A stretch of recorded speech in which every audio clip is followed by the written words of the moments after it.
Good morning. It is 9:39 a.m. and we'd like to call the hearing board meeting to order.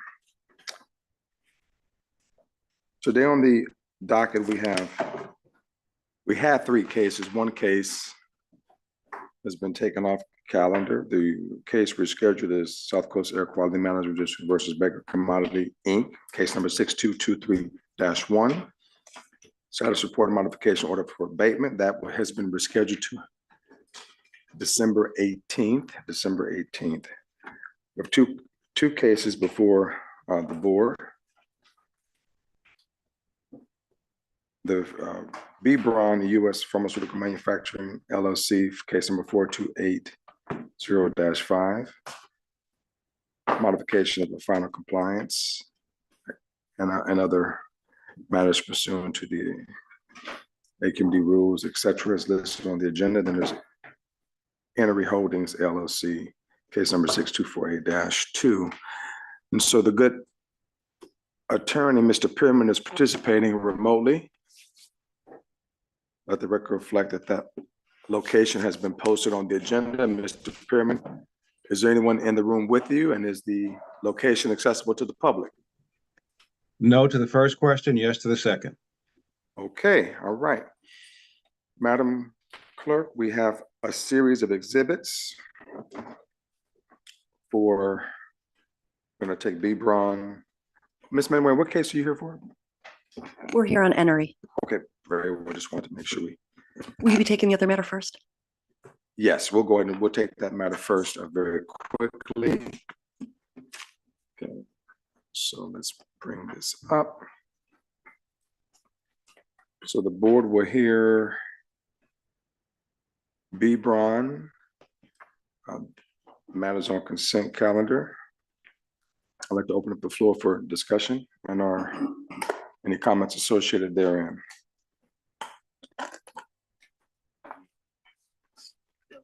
Chair, do you want to mark the exhibits? But these exhibits are these for B. Braun? Or are these for? Those are for B. Braun. Okay, very well, okay. All right, so the exhibits that we have for B. Braun, exhibit number 12 is the findings and decisions. That's exhibit number 12.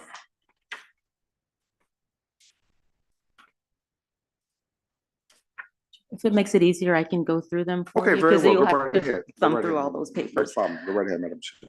Okay. Madam Clerk. So exhibit number 12 is the findings and decisions from the regular variance hearing on December 19, 2023. Exhibit 13 is the minute order from the regular variance hearing on December 19, 2023. Exhibit 14 is a letter regarding the business name change. Number 15 is an email with worksheets prepared by York Engineering. Exhibit 16. I'm sorry, let's see. Exhibit 15, the email is dated April 5th, 2024. Exhibit 16, email dated July 3rd, 2024, also includes worksheets prepared by York Engineering. Exhibit 17 is the Southern California Edison local planning timeline. Exhibit 18 is the project schedule. Exhibit 19 is the declaration of Peter Clays. Exhibit 20 is the declaration of Anakin Udbot. Exhibit 21 is the declaration of Michael Davidic or Davidic. Exhibit 22 is a revised proposed findings and decisions, and Exhibit 23 is the redlined version of the proposed findings and decisions, and that's it. Thank you, Mr. Balakapalan. Yeah, there were, And there was an email from Mr. Balakapalan with HB1. request, which is HB1. All right, thank you, Madam Chair. Good. Thank you, Madam Clerk. Coffee has yet to set in, I'm telling you, really has yet to set in. All right, and thank you, Mr. Balakapalan, for nudging that last piece. Okay, floor is open for deliberation, discussion. right, go ahead, since I had, this has come before us, actually last year, December 21st, 2023, and we granted regular variance because the petitioner was unable to meet the NOx limit for the 2 gas turbines, the 2 ppm limits, so they decided to go switch the technology and go to fuel cell with Bloom technology, and associated, of course, it's a long-term project, cost overruns and permitting and so forth. So there were delays. They came before us for after it was granted December 21st, they came for an extension, and that extension was granted, and that expires the end of this month. So what they are requesting today is for a further extension to from November 1st. I'm sorry, the previous extension ended October 31st this year. Then they're requesting them extend that to January 31st, 2025. I think what I made in my comment, and they did also reflect that because it's going to be more than a year, they have to do an increment of progress. So they did reflect that in condition number 8, the increment of progress, and they will, I think what I suggested they do, because they also have to report that, and that they provide a Gantt chart to the inspector with those task orders and the increment of progress, because they have to keep track of the increment of progress. And if they don't meet the increment of progress, then they actually have to let the district know. And and that's sort of what I mentioned also, that they have to request and authorize either modification of the increment of progress, but they allowed 1 interim authorization. But because it can take about 21 days, so they have to be careful, because if they're expecting everything to be done by the December 30th, 31st, and then they will be up and running by the January. But if there's further delay, they may not have sufficient time to do the public notice. So they may, know beforehand and submit the variance petition, so there's enough public notice and so forth. So they have to be cognizant of the fact that if they're not going to meet the increment of progress, or if they meet the deadline of current deadline of January 31st, 2025 to submit a application for a modification or for modification or increment of progress. So that's the only issue, really. But otherwise, I think they have reflected in condition 8, the following increment of progress. They will prepare, SC outage to prepare SC site for upgrades and so forth, as listed in condition number 8. And then the excess submission is about 10 pounds a day from the existing turbines, the 2 turbines. So I do believe they've laid out sufficient reason why, and I do believe I can find good cause to grant this extension until starting from November 1st till January 31st, 2025, with the changes to the conditions as listed in the proposed finding and decision document. All right, any Ms. Verdugo-Prata? I'm just going to say that I concur. I'm glad that they were looking into other technologies. But I also agree with Mr. Balagopalan that the increments of progress are very important for us to be able to track what they are doing and how they're going about it, and keeps us in the loop. So I would also be able to support this. Thank you. Any additional questions or comments associated with this? All right, moving right forward in the matter of B. Braun Medical Inc. Facility ID number 117290, case number 4780-5. I move that we find good cause and grant an extension of the current variance pursuant to the AQMD rules and regulations as set forth in the exhibits as attached. The facility is located at 2525 McGaw, MCGAW Avenue in Irvine, California. And it's within the jurisdiction, again, of South Coast Air Quality Management District. The petition shall pay applicable fees if required, and shall notify the clerk of writing when final completion is achieved, so that can then be relayed to the hearing board accordingly. Is there a second to the motion? I just want to make sure that exhibit would be a reference exhibit, the exhibit where the Mr. Balakaplan, what exhibit was that again? I just want to be very clear. Which one? On the extension. Because did we mark? It's the revised finding and decision document. I forget what number it is now, 18 or 19. Revised was, what exhibit was that? The revised? Okay, wait a minute. 22. I have my numbers. Okay. It's in the email. Gotcha, it's in the email. Okay, yes. All right, just want to make sure that that is inserted as exhibit 22. When I say that the pursuant to the following rules and subsections, et cetera, but I'm referencing exhibit 22 as far as applicability of the extension. Is there, you a second? Okay, it's been properly moved by Ali and second by Dr. Abraham. Any further question or discussion on this motion? Hearing none, roll call. Dr. Abraham? Aye. Dougal Peralta? Aye. Mr. Balakaplan? Aye. Mr. Chairman? Aye. And Ali votes in the affirmative.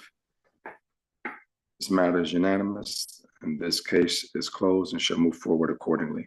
Next case, representing the petitioner is, wait a minute, let me back up.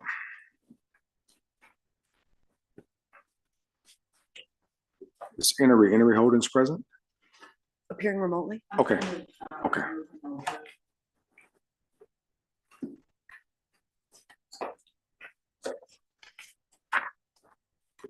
Is that Mr. Munoz? Yes, it is, sir. Okay, we're waiting to allow the screen to show you. Here we go. All right. Mr. Mike Munoz, you're representing Enery? I am, sir. All right. Will there be any individuals testifying today on your behalf or with you? I may call an AQMD witness who's present. Maybe we can get that volume turned up, Mr. Day. All right, now representing the executive office. Karen Manwaring, on behalf of the executive officer. Okay, and I assume you have individuals who provide testimony. All right, so we have a, let me go back.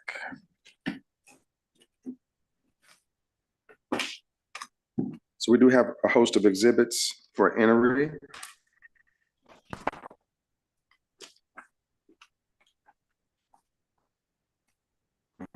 There's no Madam Clerk. So we have a letter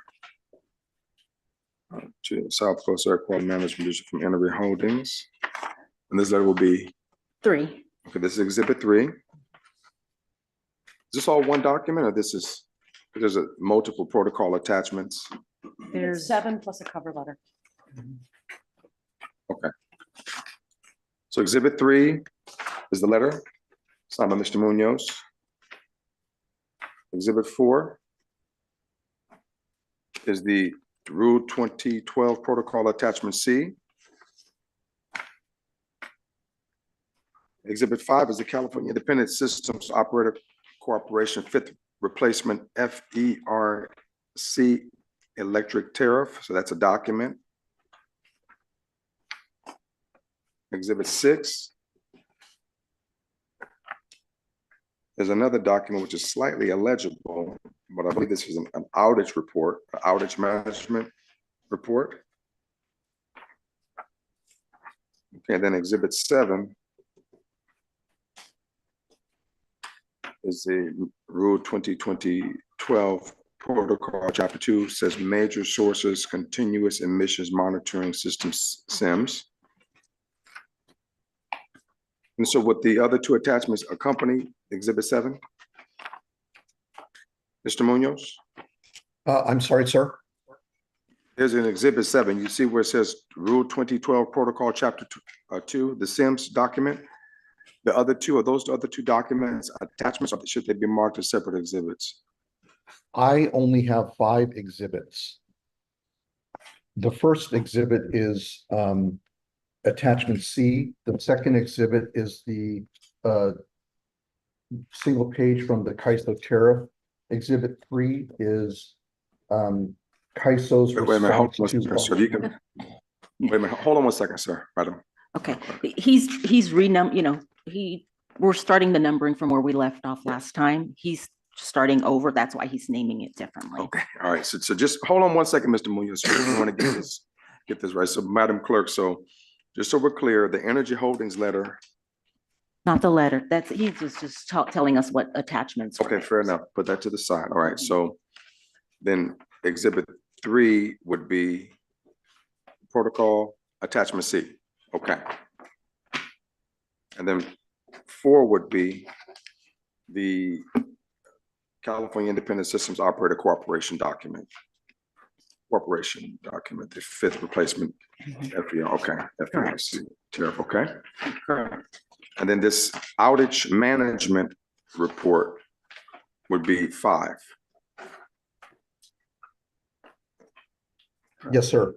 Okay, and then the Rule 2012 Protocol, Chapter 2, the SIMS document would be 6. Yes, sir. Now, these two documents that are attached, Madam Clerk, will they accompany Exhibit 6? Yes, those are it's a 2-page document. Okay, yes. perfect. All right, so we're good to go. All right. Any questions? There from the board? should Any be, clarity? There was one. There's more. Mhm. And I'm there should I'm be, not sure those Exhibit documents 7. attach the protocol. I think we need clarification. Okay, fair enough. All right, so that's what I was asking. Thank you, Ms. Manwaring. So the Exhibit Semtech- 6 is 2 pages. And then the next 2 pages that are Excel spreadsheet format is Exhibit 7. Okay, And then Exhibit 8 begins with Gulf Coast Electric Motor There we go. Service, Inc. okay. All right. We fatten up this frog here. Okay, we're good. All right, so let us provide the oath for individuals who are going to provide. Are there any questions from members of the board on the exhibits before we move on? Chair Ali, the Yes, ma'am. district also submitted exhibits.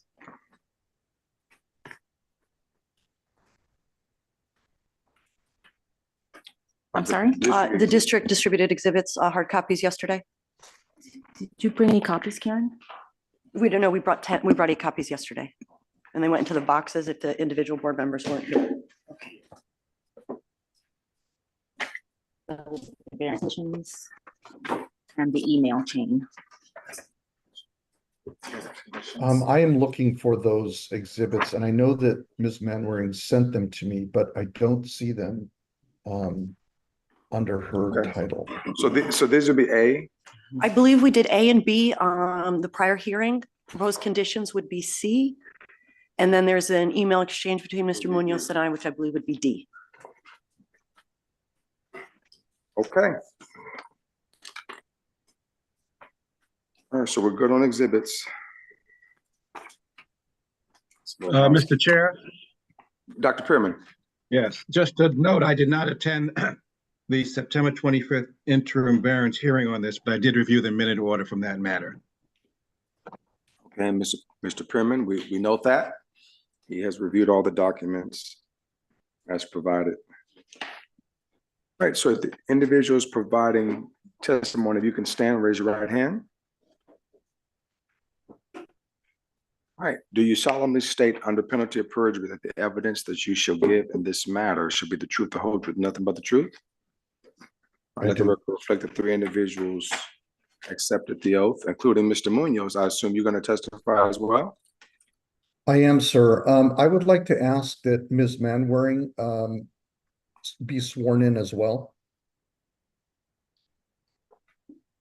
That's highly unusual. District Council does not swear in. Chairman Ali, I asked that because the last time we were here, Ms. Manwaring made statements to the board that were pertinent to, I think, the board's decision, and she wasn't under oath. Would you like me to take a moment to explain how administrative law hearings work? Mr. Munoz, would you like her to explain how admin law I hearings would. work? Okay, very well, Ms. Manuel, the floor is yours. As district counsel, I've been assigned this matter to represent the district's position. I am an attorney. I don't take the oath. My statements are considered argument. They are not evidentiary. The witnesses and documentary evidence that I present are the evidence on the district's part. It would require Thank you. a subpoena and a motion to disqualify me from this case, sir. It's a highly unusual request. Thank you. Mr. Munoz, are you comfortable with proceeding forward? In lieu of a subpoena, I don't have any choice, so I would like to move forward. Okay, well, the floor is open for you to provide your opening statement. Thank you, Chairman Ali. Thank you, Board, AQMD Council, and Clerk of the Board for hearing our plea. I would like to start my opening statement by offering 3 apologies based on my last appearance. My first apology goes to Mr. Balagopalan. Mr. Balagopalan, I apologize to you for not understanding your meaning when you asked me whether INERI was seeking a postponement of our RADA testing obligation based on opening and capping our natural gas feed lines. You realize that INERI would be in certain violation of our permit on October 1st if we could not meet the caveat of Rule 212, Attachment C, Clause B2CI. That was the pertinent question, and I didn't understand the gravity of the question. Mr. Balagopalan, I apologize. My second apology is for Ms. Verdugo Peralta. Ma'am, you made a statement that electricity generators like INERI are in a catch-22 with the CAISO. What you were describing is called conflict preemption and occurs in this instance where it's impossible for INERI to comply with both a state law and a federal law. If everyone would please open IceGen Exhibit 4, the CAISO tariff, you'll see that in section 9.3.2. Mr. Munoz, any way you can speak up louder, sir? Can you speak up louder? Because we're having a hard time hearing you. We're struggling. Sure. Is this better, Mr. Chairman? I'll get closer to the mic. Yeah, if you can get closer to the mic and kind of, we don't mind you yelling. It's okay. You can use the outside voice. Okay. If everyone would please open IceGen Exhibit 4, CAISO tariff. In section 9.3.2, you will see that the section has a requirement for approval, which reads, an operator shall not take generating units of participating generators out of service for the purpose of other work except as approved by the CAISO. Ms. Verdugo Peralta, I apologize for not having the CAISO tariff available for you on my last visit. If the board will please see Exhibit 3, CAISO response, or that's the old Exhibit 3, so now it's Exhibit 5. CAISO response to IceGen's request for permission to disconnect and cap our natural gas fuel lines. You will see that CAISO has not provided permission. As Ms. Verdugo Peralta stated, we're in a catch-22 or conflict preemption. Ms. Verdugo Peralta, you also stated that businesses like INERI would be penalized in this catch-22 situation. If you look at Exhibit 7, you will see the missing data procedure calculations that INERI is facing almost $750,000 in monthly AQMD missing data procedure fines if we do not open our fuel lines. If the time extends through January, as I expect, these fines will exceed $2 million.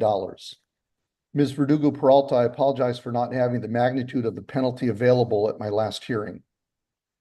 My greatest apology is for Dr. Abraham. Dr. Abraham, you asked me if Ineri had counsel and why we had not used counsel to address this situation. My answer was that regulatory rules should be clear enough for a regulated entity to follow. Further, I didn't really think there was a rule of law question requiring counsel. That was an absolute mistake, and I apologize to you for having to point it out to me. Our situation is most certainly a matter of law. As established in Central Iowa Power Co-op versus Midwest Independent Transmission System, a FERC-filed tariff takes on the same legal force as federal regulation. In Mutual Pharmaceutical Company versus Bartlett, the Supremacy Clause provides that laws and treaties of the United States shall be the supreme law of the land, anything in the laws of any state to the contrary notwithstanding. What our counsel tells us is that Rule 212, Attachment C, Clause B2CI is illegal. Earlier this morning, I ordered the removal of the cap and flanges on IceGen's natural gas fuel lines and closed the same. That work is now complete, and Ineri IceGen is in violation of AQMD Rule 212, Attachment C, Clause B2CI. Hearing board, that brings me to the most difficult part of what I have to say. On 25 September 2025, when I appeared in front of the board, I believe that Ms. Manwaring misled the board, which swayed the board's vote, and illegally threatened Ineri Holdings with its very business existence. I take issue with these actions and ask for redress. Thank you, Mr. Chairman. Thank you, Ms. Manwaring. The floor is yours. Good morning, Chair Lee. Good morning, members of the board. Good morning, Mr. Munoz. As this board is well aware, electric generating facilities play an important role in California, and as this board is very familiar, they often face challenges on those turbines. The district works very hard with the regulated community to try to address burdens and challenges. We do so in the form of providing access to district staff to answer questions. We do so by amending rules when issues are raised by the regulated community. We also do so by getting creative with permit conditions within the bounds of our legal obligations. We have certainly held ourselves out to assist Mr. Munoz in understanding the regulatory environment here. And I would posit that Mr. Munoz just generally doesn't like our responses. It's not that there isn't dialogue, it's that he does not like our responses. When we were before this hearing board on September 25th, each time the requested interim variance was denied because the evidence presented did not establish that the facility is or will be in violation. I'm a little bit concerned about what I think I just heard in the opening statement. I thought I heard I ordered today something to be done and that we are in violation. I'm going to need to clarify that because that is highly concerning. If in fact my understanding is correct of what was just said, ordering something to be done to put the facility in violation is clearly not beyond their reasonable control. Compliance Inspector Thomas Lee will testify that he was at the facility on October 22nd. He observed the fuel lines. The fuel lines were in compliance with attachment C, B to C. They were closed. He will also testify that they were in compliance with both Romanet 1, that a physical barrier was in place, and Romanet 2, that records were being, that it was being maintained. I don't know the meaning of the testimony I just heard in the opening statement. I look forward to questioning that. But we are prepared to present testimony that as of October 22nd, there was no violation. At the prior hearing, this hearing board expressed empathy with Mr. Munoz's circumstances and indicated a willingness to grant the requested relief if supported by additional evidence. The district has submitted proposed conditions as Exhibit C, should this board desire to grant the relief that was requested. I'd like to pause here to clarify the district's role in a variance proceeding. And it's highly necessary based on what we heard during the opening. We are not a party, we take a position. As district counsel assigned to a case, I represent the district's position on the requested relief, and I provide the function of ensuring that relevant information to assess the 6 findings is presented to this body so this body can make an independent assessment of the 6 findings established by the California Health and Safety Code. This is not personal. When the district first evaluated the petition, request to delay a RADA on an inoperable turbine, it was obvious to us that the variance wasn't needed. Rule writers worked hard to provide an off-ramp that provides an extension, an automatic extension for delayed RADA. After listening to Mr. Munoz's testimony last hearing, it's now clear to us that he's asking for much more than simply delaying a RADA on an inoperable turbine. Mr. Munoz is asking to avoid a RADA until after the end of his peak season next year. But the RADA, the Relative Accuracy Testing Audit, assesses the accuracy of the CEMS, the Continuous Emission Monitoring System. Transmitting valid data from a CEMS that has been certified, deemed accurate, transmitting valid data from a certified CEMS is how a facility avoids missing data procedures. Based on the proposed exhibits, we do have some concerns today that the petition before us is not simply to delay a RADA, but rather a backdoor variance for prohibited variance against missing data procedures. We're unclear on what Mr. Munoz sees as the relevance of the missing data procedure calculations as to his 6 findings he has a burden to establish. At our prior hearing, Board Member Verdugo Peralta, you suggested that the parties needed more dialogue. And I met with staff and I asked staff to show me some of the examples of the dialogue they've been having with Mr. Munoz. He's been in touch with 3-step with District Council, with the Public Records Unit, with multiple compliance staff over several years. It is not that the district does not respond to his questions, it's that he does not like our responses. I put before you what I now believe is Exhibit D, the email exchange between Mr. Munoz and I over the month of October. He simply doesn't like the answers. I've given him the question, I reviewed the history of the staff report, I provided a basis. He wants more. He doesn't like the district's answers. It's not that the district hasn't engaged in dialogue. It's that as a member of the regulated community, he doesn't like the answers. As a separate point that I don't think was made clear, and I wasn't aware of until we heard the testimony, we heard testimony that there is a planned outage in March. I actually believe the testimony was that it's going to begin February 28th, planned to last through March. This would reset the 14 operating days. So when we are debating or having dialogue about whether or not it's beyond his reasonable control to perform a RADA within 14 operating days, please keep in mind that it resets at that planned outage.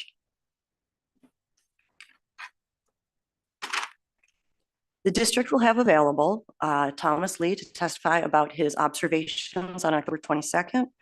The district will also have available Jessica Abruzzier and Mr. Ryan Maxwell. Mr. Maxwell is being presented because he was specifically requested by Mr. Munoz.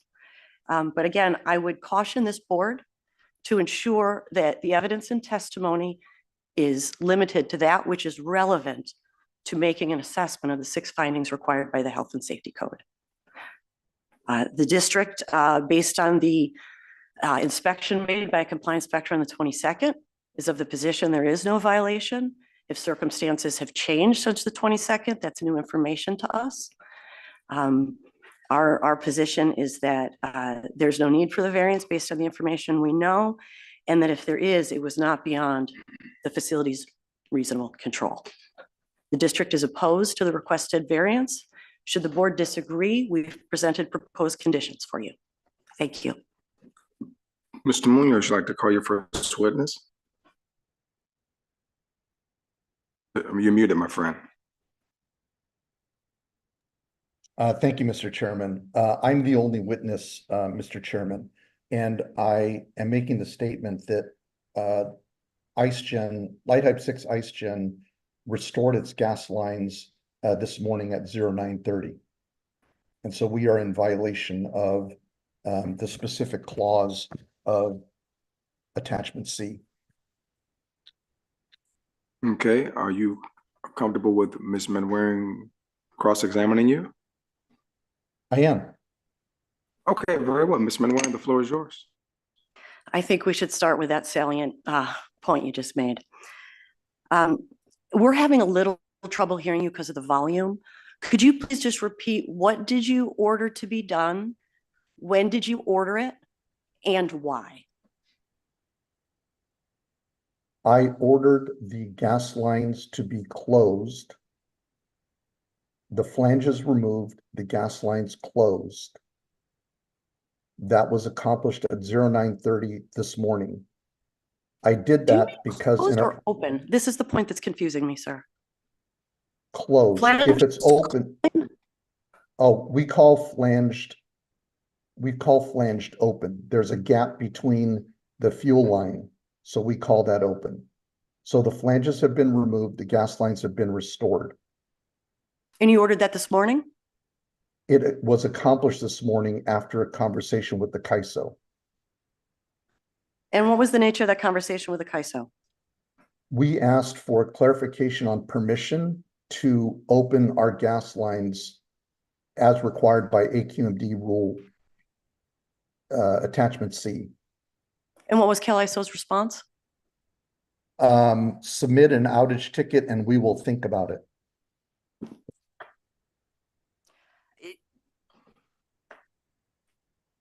You had a conversation with CalISO.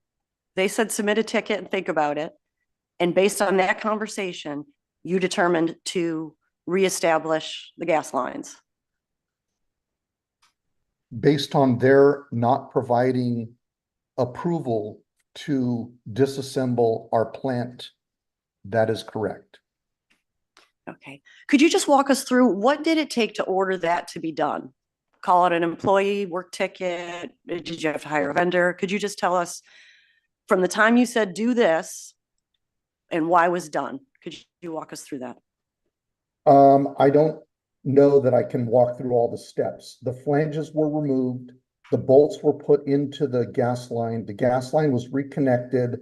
I don't know if pressurization has occurred. And do you believe it was beyond your reasonable control to not do that this morning? I was in Based on not catch receiving an 20 answer from CalISO? I was in violation of the CalISO tariff, which is a Could you please federal show us law. where? Which provision of the CalISO tariff were you in violation of? Are you referring to 9.3.2? I am. Okay, that's Exhibit 4. Could you please show us the provisions of your tariff that apply when you're in an emergency outage? An operator shall not take 2 generating units of Don't you hear my participating question, sir? generators. I'm sorry? My question is, which provisions of your tariff apply when the facility is already in an emergency outage? All of them. Is it your testimony today that when you're in the state of an emergency outage, you then have to additionally request additional permission to then make the repairs or to make changes to your equipment when you're in an emergency outage? An outage ticket is generated for each issue that exists. To open the gas lines requires an additional outage ticket according to the CalISO. And is it your position that 9.3.2 tells us that?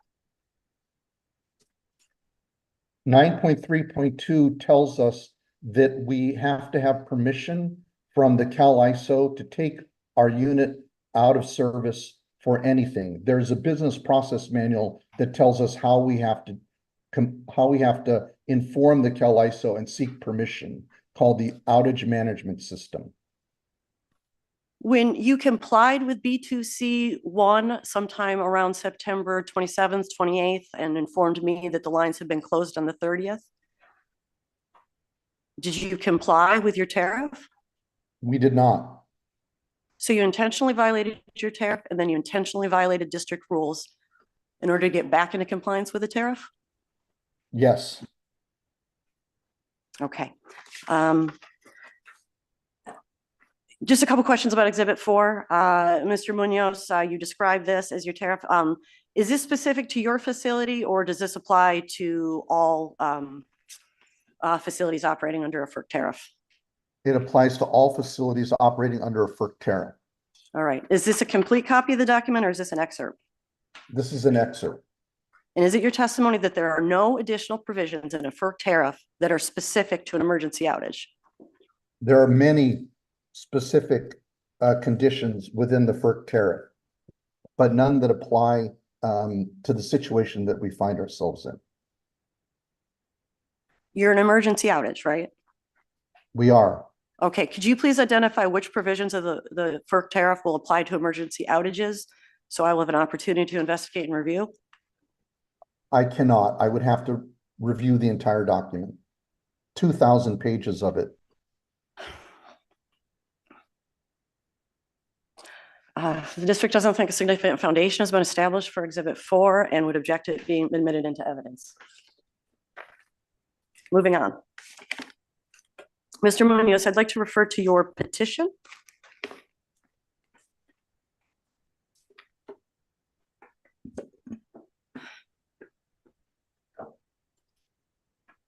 Referring back to my opening statement where I said part of my role and responsibility is to solicit relevant information so this board can make an independent assessment of its 6 findings.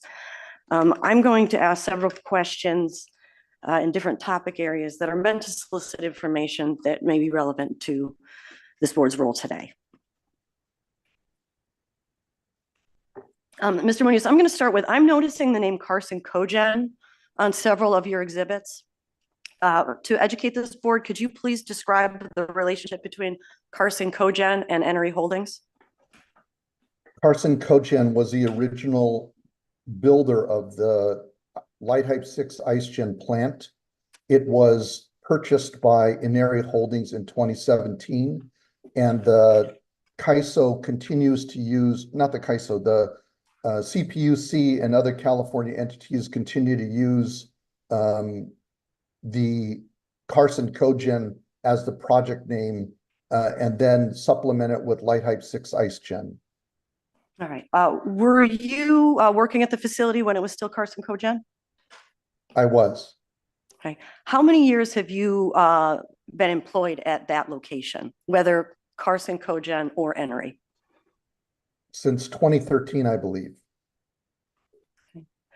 At our prior hearing, there was a dialogue between you and Ms. Verduga Peralta about a waste to heat energy operation. And my recollection is you said that's no longer accurate as of 2013. Does that sound familiar to testimony from the prior hearing? It does. All right. How did you have personal knowledge of the 2013 termination of that contract?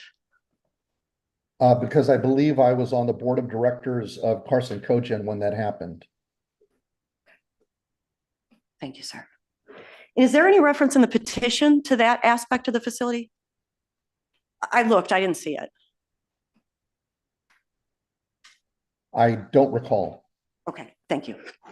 All right. I'd like to draw the board's attention to question 9 of the petition, which is page 3. This is the listing of rules that you're seeking relief from. And regarding relief from 203B, 2004 F1, 3002 C1, the statement in your petition reads, source tests cannot be conducted as required until the gas turbine generator is repaired and the turbine is ordered to run by CAISO. Is that accurate? Yes. Are you saying you're not allowed to run the turbine unless you're ordered? Correct. You're prohibited from running your turbine from compliance testing unless it's a day ordered by CAISO? Correct. I can request a run. I can't run without permission and an order.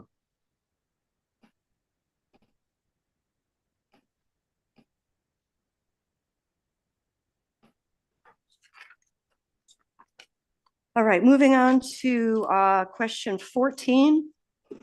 At the prior hearing, we had a lot of dialogue back and forth about potential run days, potentially running into trouble in February or March before the outage. The very last sentence of your petition, do you have the petition in front of you? I don't. You don't, okay. Then I will read the very last sentence saying, board members, this is the facility's petition at question 14, the very last sentence. It is likely that the California system operator, CalISO, will not order the turbine online again until July 2025, when peak energy is again in demand.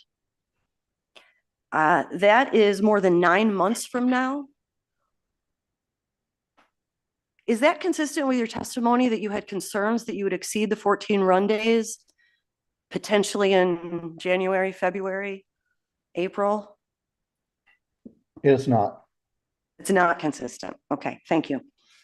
Moving on to question 17. You indicate in the petition that you're potentially subject to criminal liability and AQMD fines. By AQMD fines, are you referring to costs resulting from missing data procedures, or are you referring to civil penalties that result from NOVs? Both.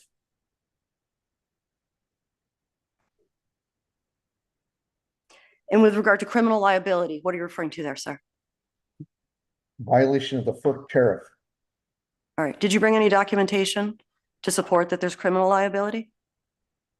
I did not.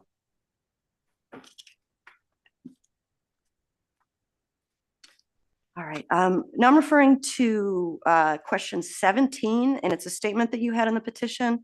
And I'm gonna read the statement to you and just ask you, please tell this board what your understanding or your intention in this statement was. Forcing Energy Holdings LLC to choose between following state and federal energy regulators or violating AQMD rules is a hardship. What is the specific choice you're being forced into? Disassemble our gas lines and cap them in order to comply with attachment C, clause B2 CI, or face missing data procedures, which would equate in our situation to about $750,000 a month. All right, you testified at the last hearing, it would take 2 guys 2 hours. Why is that such a hardship? It's not that that's a hardship and that we couldn't do it. It's that we don't have permission to do it. And is it your position today that you need permission from CalISO in order to do that? It is. Okay, but you asked them in writing an email, that's in an exhibit before us, exhibit 5. You said you had a conversation with them today and they didn't give you an answer.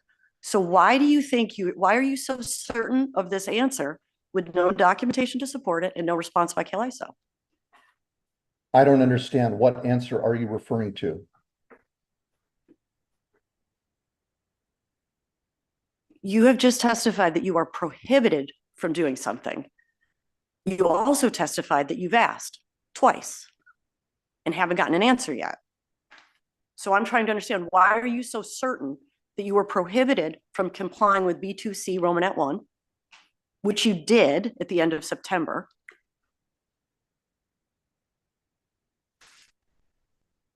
when you haven't received a response from CalISO despite asking twice? Whether they respond timely or not doesn't relieve me of our obligations under the FERC tariff. And have you brought any documentation of that? Because I don't think that's what 9.3.2 says. Is it your position that that is why that document is relevant?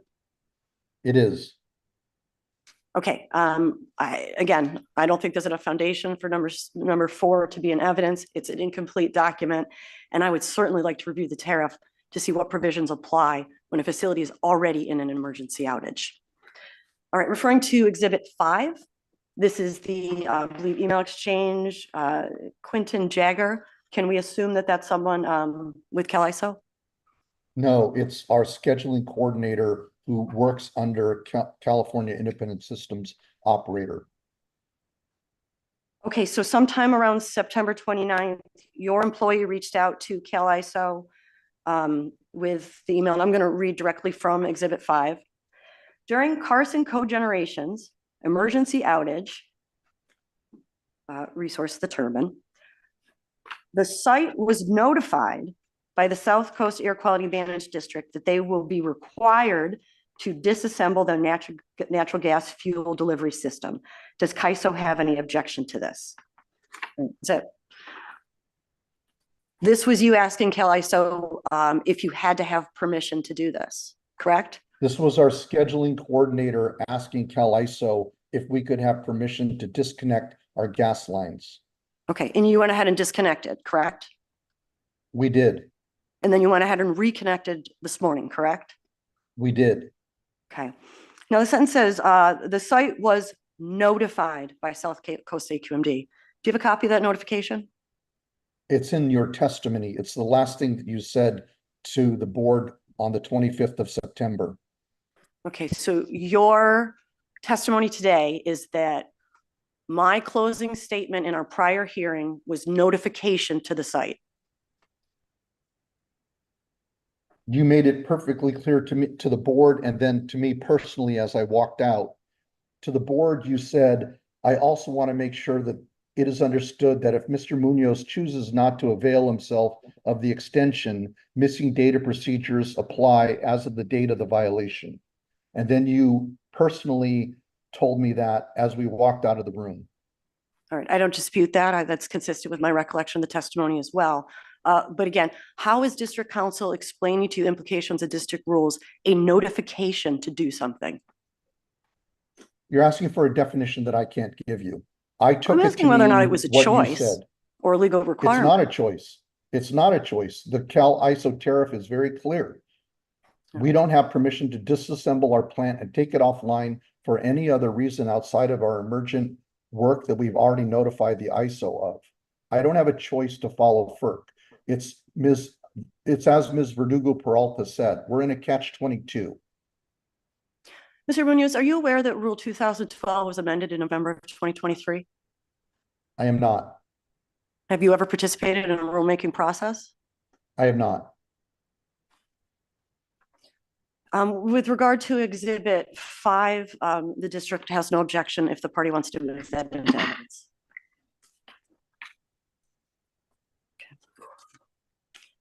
Continuing on with my questioning. Going back to the petition. And question 22. The last statement in your response to question number 22 in addition is alternatively, the turbine will be black without power and incapable of running. When you provided that response on the petition, what was your understanding of that statement? I'm sorry, will you please read the question and my answer? The question number 22 is how do you plan to monitor or quantify emission levels from the equipment or activities during the variance period? The response includes the turbine SEMS will remain online, sending daily emission data to the AQMD RTU database. Alternatively, the turbine will be black without power and incapable of running. When you wrote that statement, what did you mean by that? So the SEMS is a AQMD approved device that measures all pollutants coming out of our stack. That we intend to continue to operate throughout our outage. So it's sending data every day to the AQMD RTU database. Should we? Okay, but we'll be black with power. I read this and thought that you had assumed or contemplated that you may need to disassemble the source of power. Did you mean that or did you mean something different? I was getting to that. So there's two statements in my answer. The first is that the SEMS will continue to send data. There is a situation where we could end up having to disconnect our electricity, and the SEMS, like everything else in the facility, would either go down or be powered by emergency power. Likely it would go down because when there's no electricity coming in from the grid, it's not possible for the gas turbine to run, and therefore it's not possible for us to pump methane into the gas turbine, and it's not possible for the gas turbine to fire it. So in a black situation, we know that through our fuel meters that we will not be producing any emissions because there will be no fuel going into the turbine.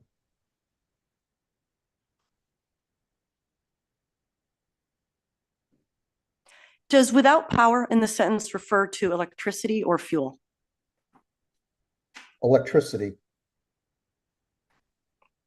All right. And incapable of running, what renders it incapable of running in that phrase?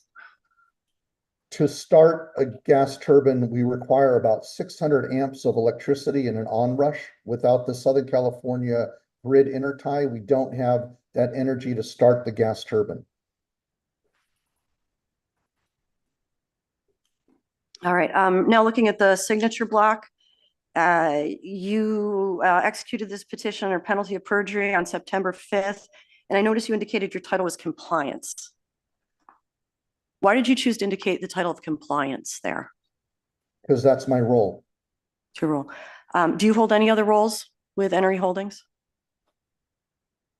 I do not. On the second page of the attachment, which you attached to your permit, it identifies you as president. That was in the past. So you sat on the board of directors at Carson Cogen. In the past, you've been president of Enery Holdings. And now you're merely a compliance regulation officer? I am.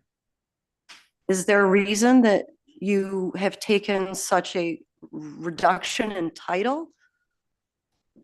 I'm not really fixed on titles, but the reason is that we're building new power plants in Puerto Rico, and that is my focus of operations. And so I am the chief executive officer of the Puerto Rican company, and I don't mind being the compliance officer at Enery. It Okay, doesn't so you're hurt no my longer ego. president of Enery Holdings.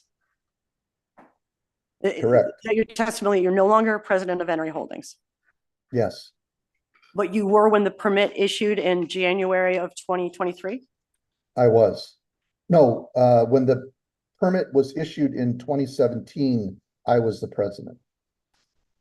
All right, well, the date of this revision, which is revision 1, is dated January 19th, 2023. And again, I'm referring to the document you attached to your petition. It identifies you as president. I'm no longer the president. Okay. You previously testified that it's a privately owned, Enery Holdings is privately owned and has 15 employees. Is that consistent with your recollection? It is. Okay, the petition says 10 employees.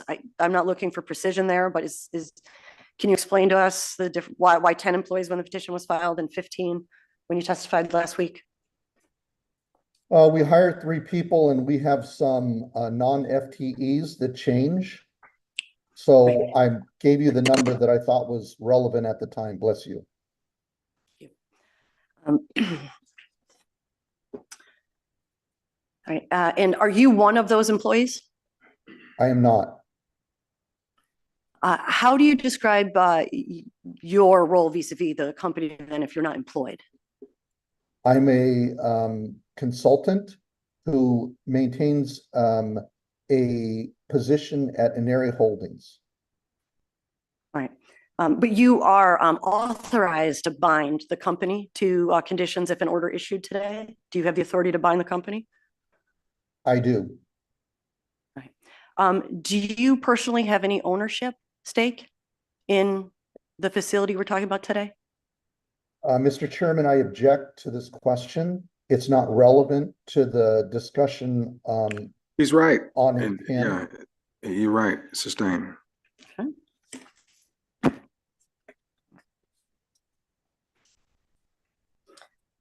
All right, I'm going to go back to our prior hearing, try to paraphrase my recollection of some testimony, give you an opportunity to either correct my recollection or update that testimony. During the prior hearing, we had extended discussion about an NOV that issued based on a RADA that wasn't performed by the 14th operating day in 2019. And with the caveat that it was your best recollection at the time, you testified that your memory was the first run day was February, and by the first week of April, you had exceeded 15 run days. Did you have a chance to review or refresh your recollection on that point? I chose not to do that. Okay. You previously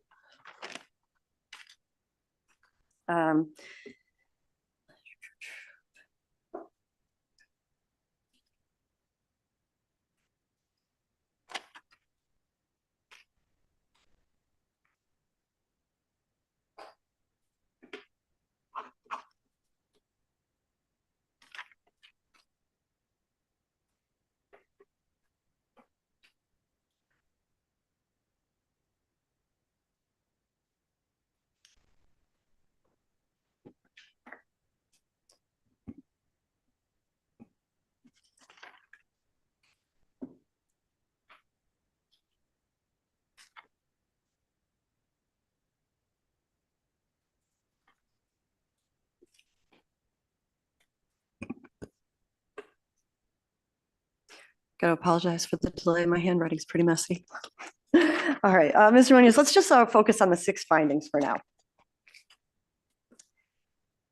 Could you please state, and I apologize, there's a bit of repetition here, but could you please state whether or not you are in violation of a district rule and which rule that is? We are in violation of Rule 212, Attachment C, Clause B2CI. And your testimony is that the reason you're in violation is because as of this morning, the gas lines were reopened. Is that correct? Our testimony is that as of this morning, the CAISO had not given us permission to disassemble our gas plant, and we reassembled it, and it was reassembled by 0930 this morning. So it's your testimony that you are in compliance with District Rule 2012 CB2CI until this morning. Correct. And you believe it is beyond your reasonable control because you believe CAISO did not allow you to disassemble the gas turbine last month. So you voluntarily chose to violate district rules that you were in compliance with as of yesterday because you're concerned that you may be in violation of a CAISO tariff, despite the fact that they haven't responded to you yet. Do you believe it's beyond your reasonable control to have not ordered that change this morning? It is beyond my control to have to decide between a federal regulation and a state regulation. We believe that the FERC tariff doesn't allow us to disassemble our gas plant without express permission through the OMS system of the California Independent Systems Operator. They chose not to respond to us in the exhibit that I provided. And this morning, our scheduling coordinator has said that they have not responded again. And we've submitted an OMS ticket to allow us to disassemble our gas lines. Until that's done, we don't know which way to proceed. We're in a catch-22. Are you in agreement that as of October 22nd, you were in compliance with District Rule B 2012 Attachment C B2C? That as of October 22nd, you were in compliance with that?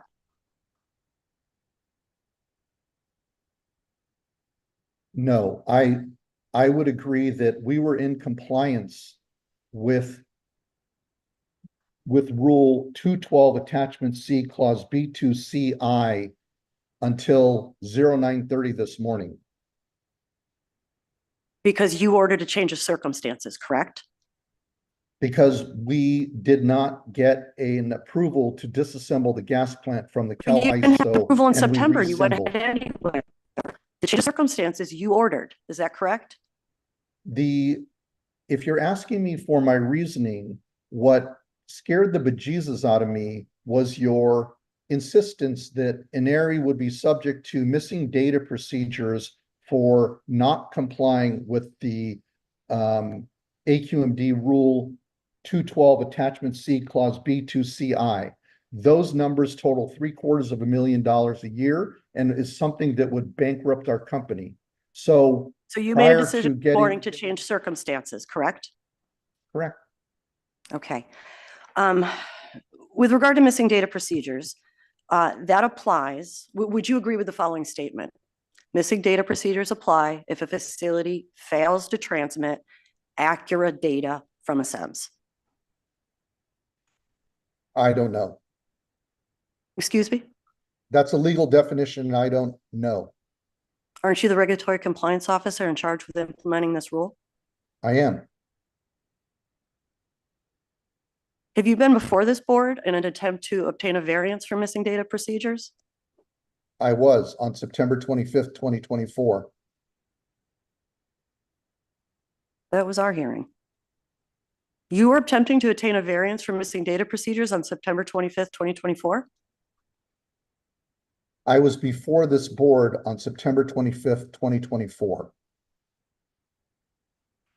My question, sir, was have you previously attempted to obtain a variance for missing data procedures from this hearing board?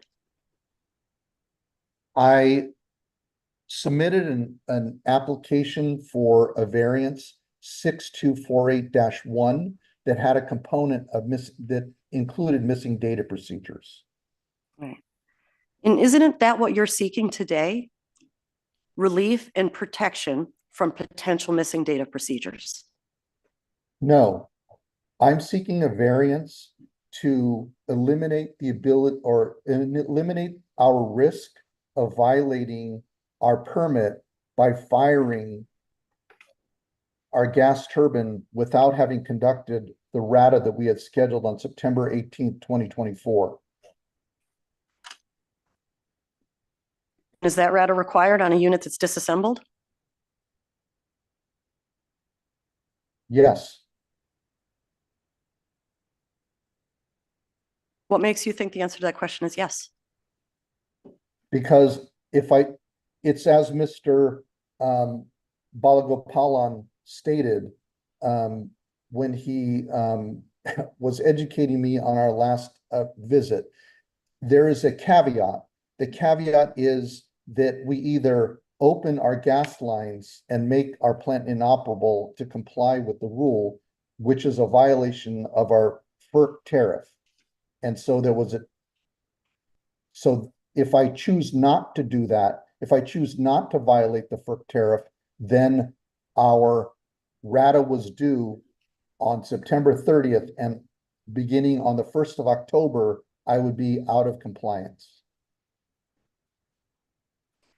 Referring to Exhibit 7, is this essentially what you're trying to inform the board? Is Exhibit 7 for the purpose of educating the board about potential costs if missing data procedure applies?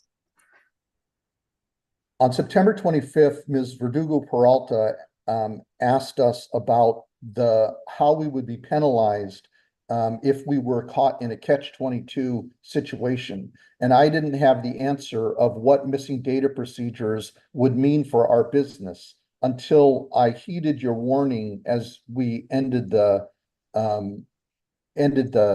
hearing. And when we ran the numbers, we found that on July 3rd, we had a 129 pound hour of NOx pollution. And according to the rules of missing data procedures, we would have to apply that number, the largest number over the last 365 days, to each hour that we were in violation of Rule 212 Attachment C, Clause B2. Did you prepare Exhibit 7? I did. All right. Could you just briefly walk us through the column headings so we know what we're looking at? Sure. The date is obviously the date. The hour is the hour of the actual pollutant. If you move to the right, the highlighted total NOx MRTU pounds is the number of pounds emitted for that hour. And so we were looking for the largest number over the last 365 days, but I only did it for the 1st of January through 28 August. And that number ended up being 129.55 pounds in that hour at 8 p.m. on the 3rd of July, 2024. Okay, so to paraphrase, the purpose of Exhibit 7 was to respond to some questioning from Board Member Verdugo Peralta to present the magnitude of potential costs if missing data procedures apply. Is that fair? Are you asking me? Yes, sir. That was a question to you. Yes. Thank you. You're so much more eloquent. And the purpose to run October 1st through October 31st, was that just a choice to demonstrate 1 month? I'm sorry. Oh, yes. The page 2 chooses to then calculate costs based on October 1st through October 31st. Yes, our intent was, we know what the pounds were. We wanted to know the financial impact of missing data procedures if we were penalized. And that is 24 hours a day at a cost of $8 a pound, which is what our consultant has told us the current 2024 pricing is. And so it totals out to $771,081 per month. Okay, so if missing data procedures applied, this is how you would calculate the cost of missing data procedures for the entire month of October. That's what we're looking at? Correct. Okay, and it is the entire month 24/7 because that's the way the rule reads? Yes, Okay, that's my thank you. interpretation of the rule.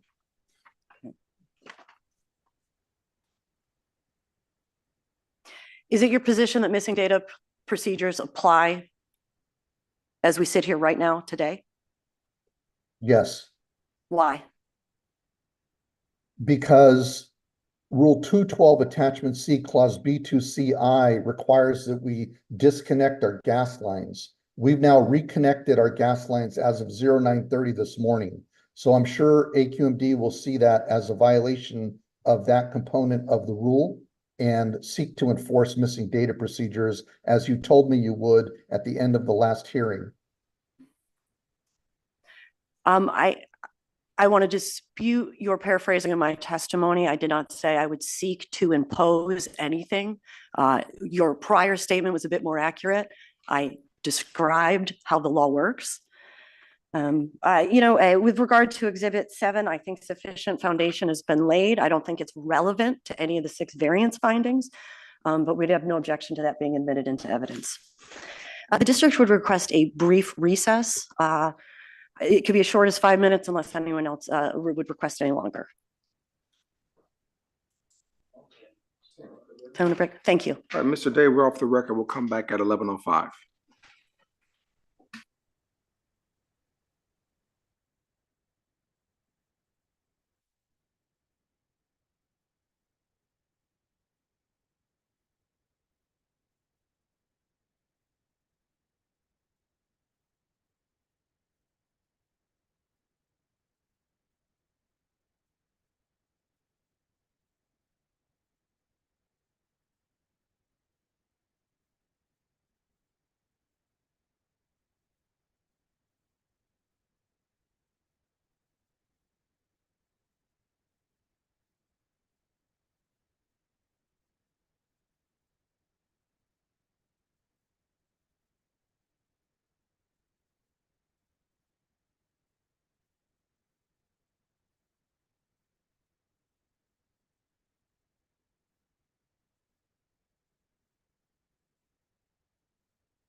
All right, Mr. David, back on the record, sir.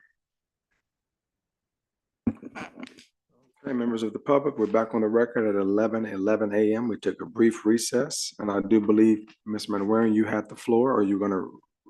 I'm going to resume for a few brief questions, and then I'm going to reserve for redirect and turn it over to the board. Very well. All right. Mr. Munoz, forgive me, but you're much more knowledgeable in terms of CAISO and FERC terminology. Is the outage scheduled for March a planned outage? Yes, Okay. Is the current outage a planned outage? no, How would you define the current outage? an emergent outage. Is that the same as a forced outage? Yes, Okay, so forced and emergency can be used interchangeably here? we do. I don't know if that's CAISO terminology. Okay, but the current outage is a forced emergency outage. The March outage is a planned outage. Do I have that accurate? Correct. Okay. The district is going to reserve questioning for the time being and would like to turn it over to the board. All right, members of the board. Ms. Verdugo Peralta, the floor is yours. Thank you, Mr. Chair. Good morning, Mr. Munoz. I have some questions for you in reference to CAISO. For me, we are still, you and Ms. Manwaring are still, in my opinion, speaking past each other. And I don't think that you guys are on the same page when it comes to definitions and in some cases assumptions in reference to CAISO and FERC. Normally, in my experience with CAISO and FERC, it's the federal government that has more jurisdiction than the state, unless there is an emergency situation which the governor normally approves or FERC decides that they are going to go ahead and let the state take the lead. That being said, what I'm trying to understand, you said that you opened back up the gas lines this morning, right? We closed the gas lines so that I'm sorry, the okay. fuel could flow to the But gas you, turbine. but you did something, you took an action, let me put it that way. You took an action to put yourself in a situation that you were out of compliance. Well, I'm trying to get to, what was your motivation?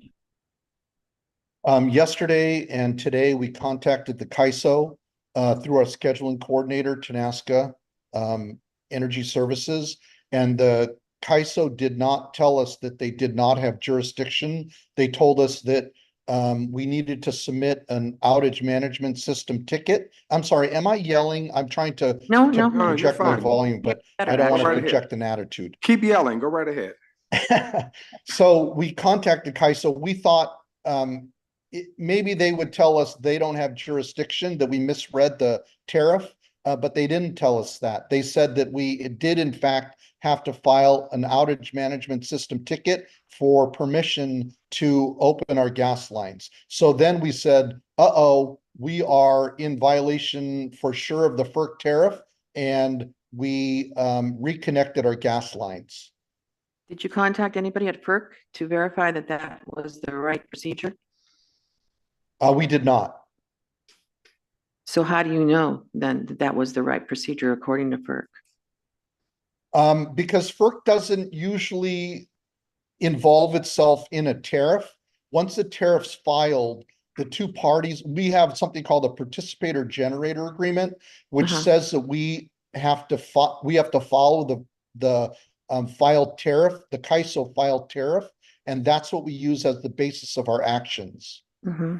However, but in this case, because it's such a touchy situation with the three agencies, whether it's AQMD, FERC, or CAISO, I would think that you would contact them just to be, I guess, assured that that was the right procedure. My second question is in reference to decision-making. Were you the only person who made that decision for that action this morning? Or was it several people, like let's say a committee of 2 or 3 of other members of NRE? Other members of ENRI were involved in the decision-making. What are their titles? The president and the chief operating officer, or I'm sorry, the general manager of that facility. Okay, are you the only person who has the knowledge of compliance for ENRI? Yes. Okay. All right, so Cal ISO is completely knowledgeable of what action you were going to take this morning. Is that correct? We submitted an outage management system ticket describing our request for permission to disassemble our gas lines. So they Have they- understand the situation. Okay, well, possibly. Did you get anything in writing from them that either stated that they are in agreement with your action or not in agreement with your action this morning? We did not. Okay, so then how do we know that they are in agreement? Because Well, we it's hard haven't for had- me. I'm sorry, go ahead. We haven't had a decision either way where they've approved our disassembling the gas line or told us, no, we could not. We will get today a receipt from the outage management system of the CAISO, but we haven't received anything so far. Okay, so if their whole mission is to get companies like yourself to be able to contribute into the grid, why would there be any stumbling blocks, which I'm hearing that you're saying that there are, in reference to either putting a company in jeopardy of being out of compliance with another agency, such as AQMD? I can't answer that, Ms. Verdugo Peralta. I would like to say that they're responsive. I think one thing that I could say is that we don't, in ARI, Light Hype 6 IceGen, we don't get to speak to the CAISO almost ever. We have to go through a third party called the scheduling coordinator, and every generating resource has that. So anything that we get back is a buffer. That's the email that I had supplied from Quentin Yeager.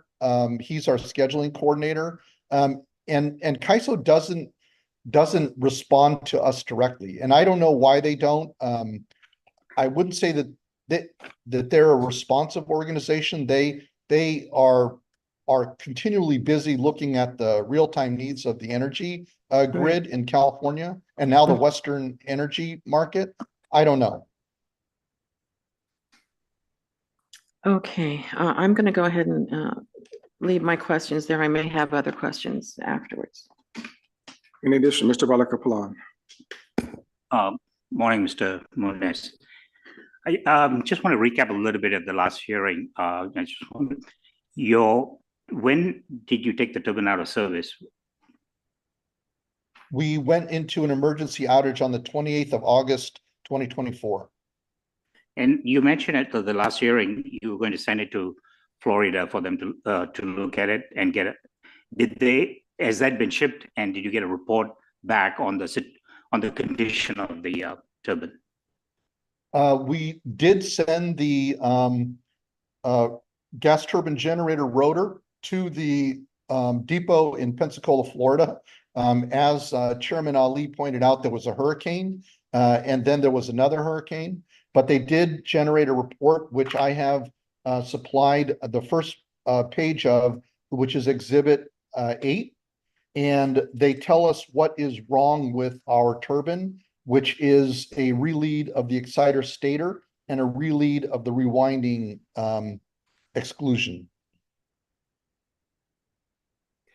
So did they give you any kind of time frame when the repairs can be met?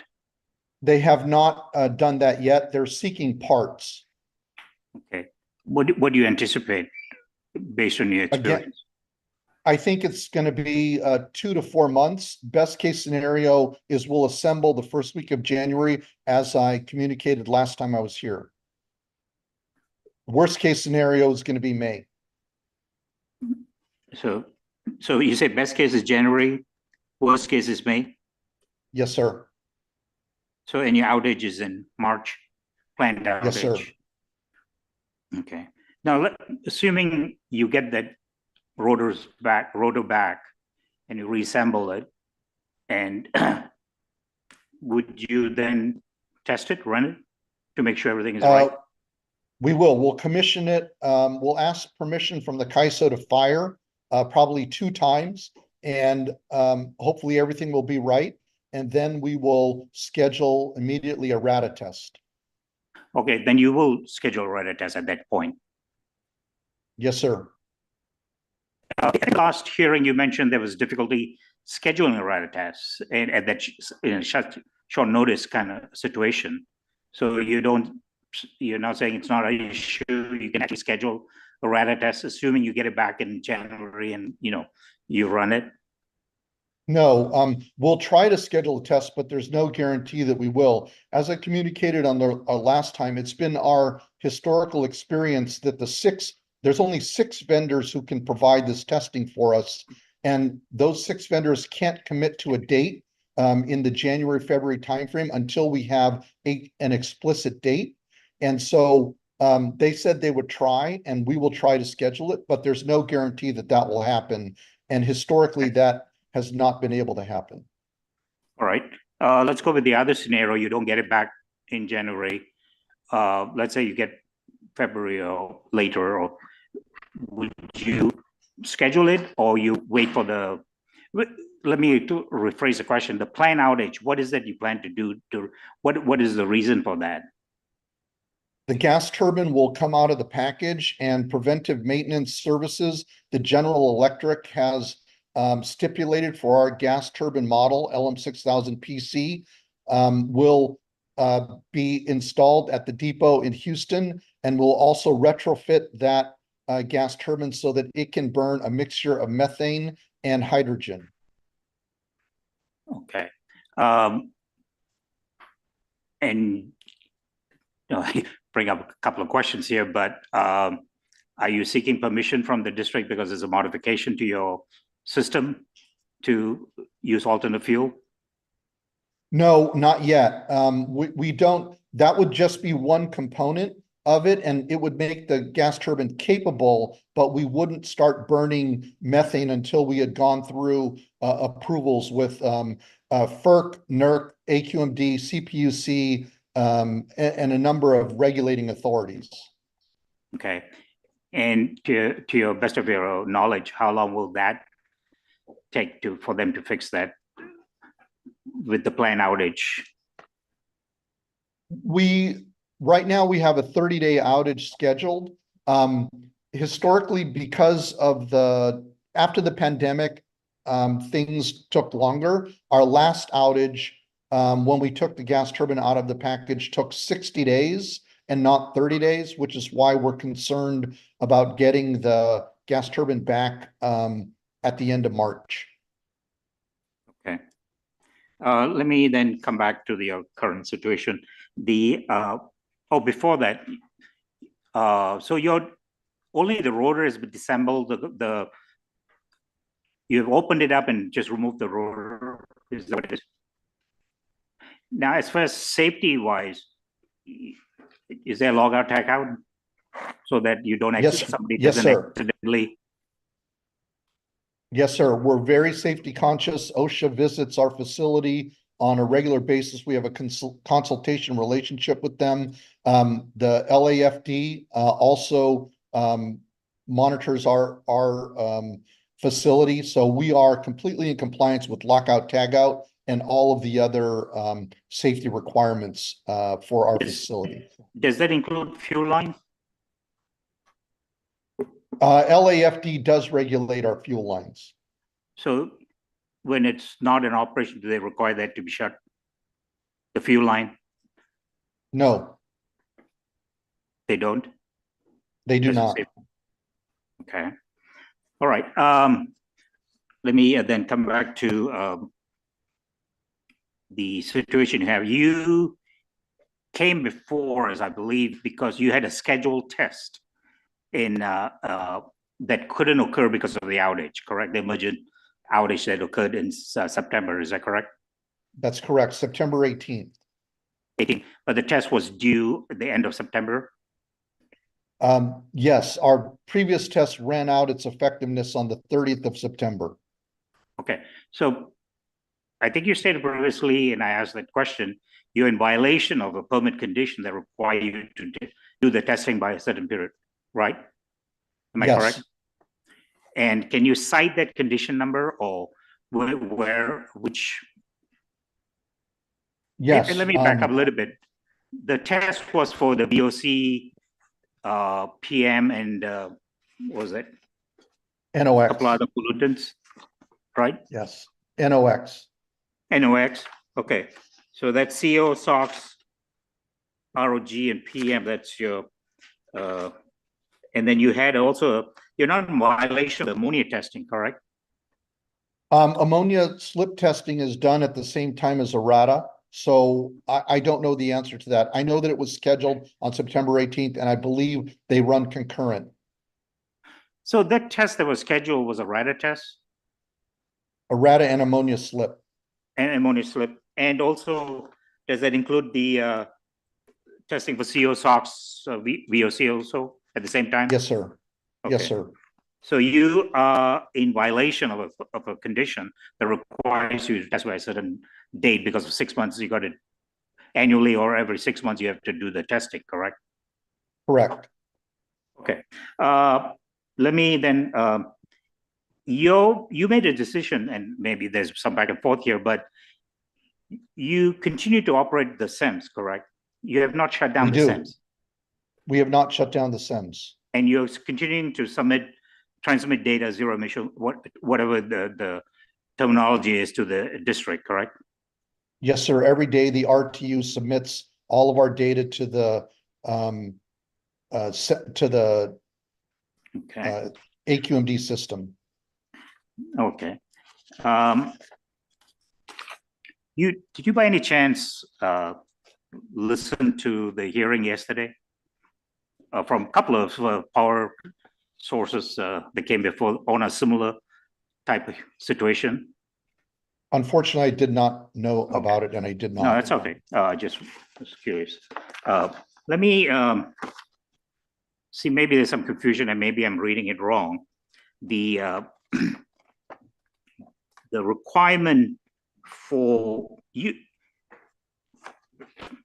2012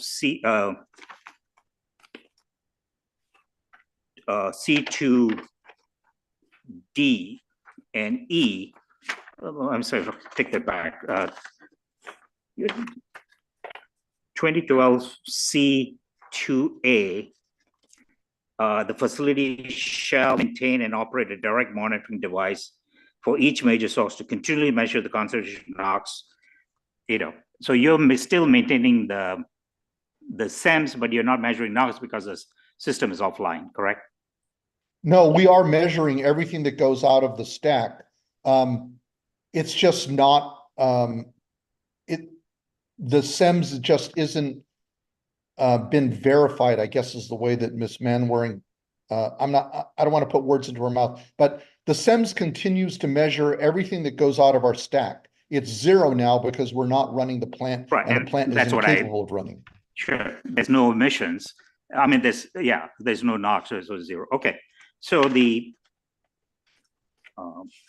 requirement, and I think this is where maybe the misunderstanding is. I'm not sure, maybe I'm misunderstanding it. If you wanted to shut down the, let's SEMS, because there's no emissions, and say when the district amended the rule in November 2023, it allowed the facility the option of doing that.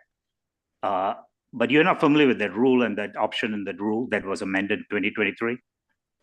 Well, I wasn't part of the finding. I believe that the rule says that if I'm not operating for a certain period of time, I can take the SEMS offline, and then I would have. Okay, but you chose not to do that. Correct. Okay. Because we don't know how long the outage is going to be.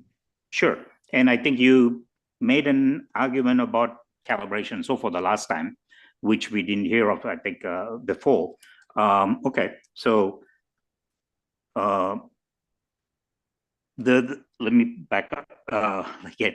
The request, and I think there's some confusion the way you worded the petition, and I think we, as Ms. Peralta pointed out, I think there's some cross purposes here.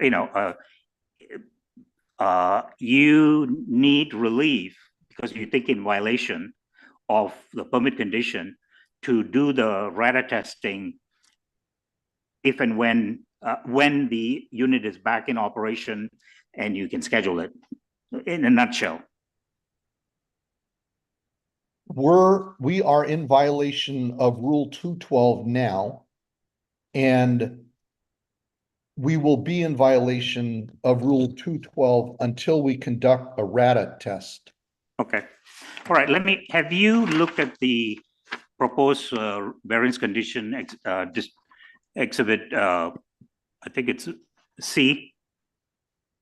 I had previously looked at them. I don't have it in front of me now. Okay, it was shared with you. It was the clerk, or Ms. Manwaring copied me on the submission On to the that, clerk. okay. So you don't have it in front of you. Is there any way you can pull it up? No. Okay, let me then go through a few items on this. Well, let me, before I do that, are you willing to accept these conditions on the proposed conditions? We are not. And which one are you specifically disagreeing with? I believe 1 through 4 are the same as in Rule 212. I think 1 through 4 and 6 are the same conditions as are in the current rule set. So our fear is that, let's say that we violate the terms of this variance.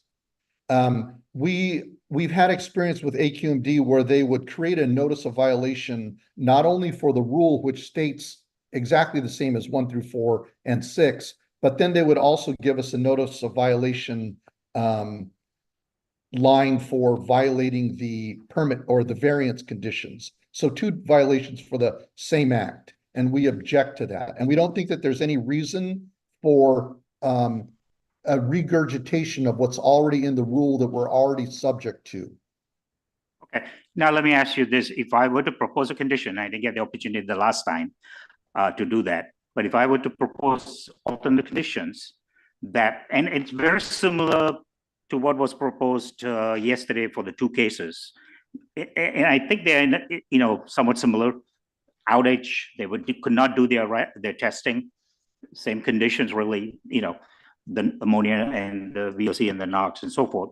They were given it was a separate, not a variance, it was under an order abatement. So it's a different situation, I agree. Now, 2 choice, I guess, before I get into that, is are you willing to withdraw your variance petition and work with the district for an order abatement and stipulate an order abatement to get conditions that are similar that was issued yesterday for the 2 facilities? As long as Ms. Manwaring characterizes us as Inari and myself in particular as not wanting to live by the rules or not liking the answers, that's not the issue for us. We deal with 22 local, state, and federal agencies, and we submit 100 reports. So we're more than happy to work with the district to create some situation that doesn't put us at risk of $300 or $750,000 a month in missing data procedures for a conflict between federal law and state law. Okay, nobody's asking you to do that. At least I'm not. So let me ask you this. I'm going to read some of the conditions that were imposed, and I wanted to get your feedback on this. And this is, as I indicated, similar, not exactly the same. It was under stipulated order abatement, but there was an outage, force outage, emergent outage. The unit was taken for repair, similar to yours. As far as I'm concerned, they had some scheduled testing that they couldn't do. And then, so the district now, the condition, and I'll read one of the conditions. Respondents shall complete the quarterly slip testing of blah, blah, unit per condition, blah, blah, blah, within 90 days of reinstallation of the permitted supercore, you know. Is that something you can do within 90 days of the reinstallation? I don't think that I can. In the best case scenario that we just said, we would assemble in January. We could be forced to run by the CAISO in January and February. We would go back into outage in March. And so that would mean that would be the end of the 90 days at the end of March. And we would still be in outage at that time. And we might not come out of outage until the 1st of May. And then we would need to schedule a RADA test, but we could be dispatched in May. So I don't think that that would work for us. Okay, and then there was another condition, complete the source testing no later than a certain date. Is there a certain date you can say you can do complete the testing? Yes, Based sir, on 30 July. Of course. Yes, sir, 30 July 2025. Okay, 30 July 2025. Now that is assuming that, what's the assumption you're making there in giving that date? That we come back online by the 1st of May and that we can schedule one of the 6 testing companies in May, June, or July. That gives us a 3-month window, and we're pretty confident that we can find a date during that window. Are you willing, though, if they bring the rotor back in January after the repairs and you run it, because you'll be doing recommissioning when you get that back, right? Yes, sir. And your outage is in March. If you can schedule a test, run the test during that period. Yes, sir. Okay, so, all right. And then what would you do after you run the test? You shut it down? After we run the test, then we'll stand by as we do, waiting for a CAISO order to run. Okay. So you got 2 scenarios, basically, I'm hearing. If you get the rotor back and you recommission in early January, you will schedule the test if you can get the scheduling done. If not, if it's later than March, then you just wait until the repairs, the modification made based on the outage, and then do the tests subsequent to that after you recommission it. Yes, sir. Okay. All right. I thank you. I got no further questions. Ms. Verdugo Peralta.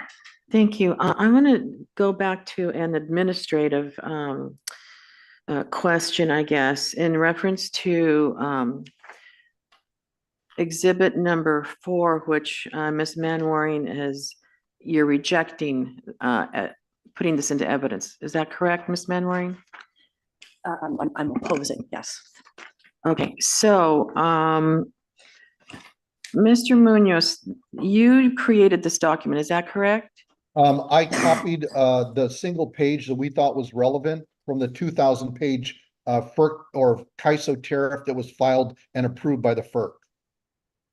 Okay, so it's not, you didn't paraphrase anything in here, it's verbatim, is that correct? That is correct.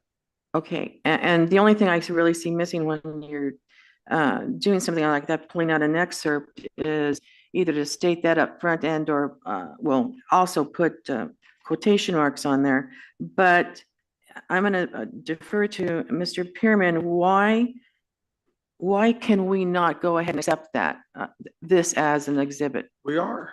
Okay, but she's objecting to that. So Yeah, can but- we override that? Yes. Okay, and good. I 'Cause I'd never like to- said that I accepted that. Excuse me, that is, I did actually hear a ruling on the objection. I haven't heard any evidentiary rulings. What? No, you stated your objection. I said nothing. I wanted to hear. Okay, thank you. There's been no Yeah. ruling yet, correct? It's been no ruling, but I wanted to make certain that we had an opportunity to hear from everybody before rendering Mhm. a perspective and an opinion therein. Because Mr. I Pearman. do think this is really important, an important document that we should consider. Mr. Pearman, your thoughts, sir? We're talking about that excerpt that just has the tariff 9.3 section, I believe, now called Exhibit 4. they had labeled Exhibit 2, I believe, originally. And I do understand the objection only because you just got one page of it. You don't have any context whatsoever for the whole tariff or if there's some exclusion exemption somewhere else, et cetera, et cetera. So it would be of some concern to accept it at face value without having more. Okay, however, though, because we don't have that, can we go ahead and accept it based on what this is saying here? Because my questioning went along with, for instance, when I was talking about motivation, or asking about motivation, I was also referring to exhibit number 4 based on, this is their understanding. And this, if he took this out verbatim, I'm not sure that we need the other piece, the other part of this definition here, or the the CalISO's 5th replacement FERC electric tariff, to go ahead and ask questions, let's say. Yeah, I understand what you're asking- saying. What you're asking sounds like something when we speak about hearsay exceptions that is not necessarily the truth of what's there, but it shows someone's motivation or explains their behavior. So if you see it at that purpose, then certainly that'd be one base for a limited exception for the chair to accept it with that understanding. That certainly is one possibility. Mr. Chair. So you're accepting, would you be accepting of the way that Mr. Pearman explained it? I have no objections or reservations with Mr. Pittman's explanation. All right, thank you. I just wanted to take care of that part of it. My other questioning goes to, in reference to CalISO. It's unfortunate that we can't get somebody from CalISO here so that we could question them as well.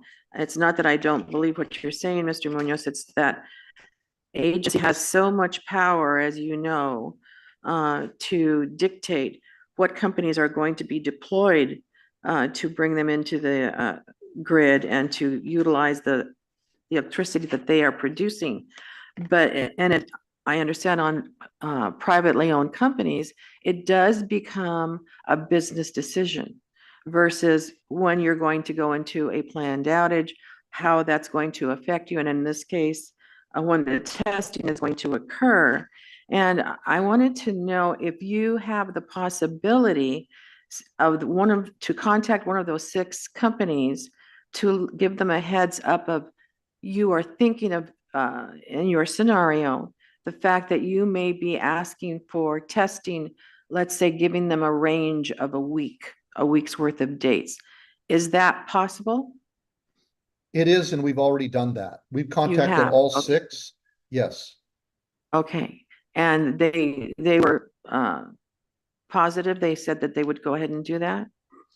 No, they said it would depend on their schedule, unless I wanted to pay their $20,000 fee up front.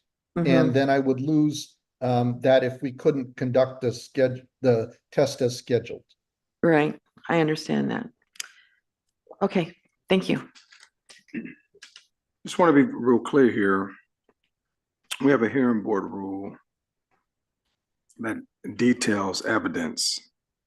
And so while we will allow the evidence to be admitted, I just want to be very clear that it is the discretion of the chair to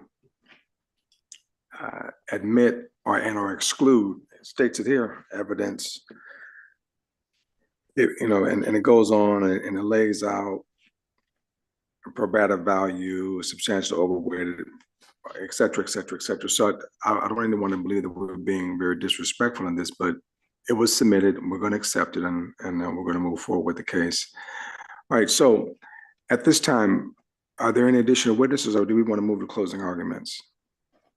I'd still like to redirect, and I have 2 witnesses to present. Okay, not a problem.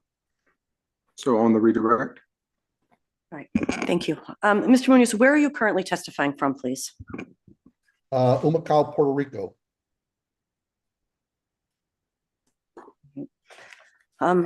Madam Chair, if I may, I have an additional exhibit to pass out.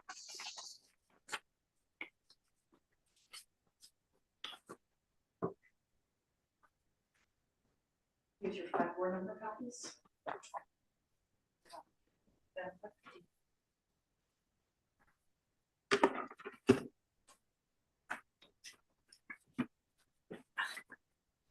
I've also provided, if you're able to put it on the screen, I'd appreciate it.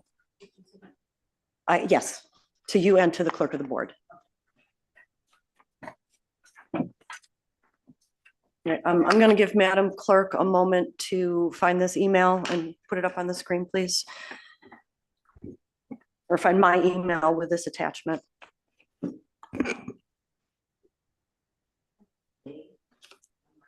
Today. Okay, thank you. Day? Yes. Okay, I'm gonna send you an attachment that they need to put up on the screen. Okay, sounds good. Come directly from me. Okay, Thank so you. just before we continue, what are your thoughts, Ms. Manwaring, on time? Because we're up on noon, and if we can get this plane landed by 12:15, then we can go past, but if not, then we're gonna take a scheduled lunch. So what are your thoughts? I can get my cross done in less than 5 Okay. minutes and I can present a witness in less than 10 minutes. Perfect, good deal. All right, the floor is Whether or not yours. we have to go past lunch after that, we can read. Oh, perfect. All right, the floor is yours. All right, Mr. Munoz, do you recall my prior questions about a planned outage versus an emergency forced outage? I recall that you asked me what the difference between the two was. Okay, and you testified that March is a planned outage and that the current outage you're in is a forced outage? Correct. Okay. With regard to Exhibit 4, which is an excerpt from the tariff, is there a reason you only gave this board notice requirements for planned outages and you did not provide 9.3.10, which is actually on point for forced outages? We thought that 9.3.2 was the relevant section of the 2,000-page document, and that's what we provided. So you did not consider looking at the forced outages for what your requirements and obligations are here? We didn't think that it applied. But you testified you're currently in a forced outage. We are. Okay, moving on.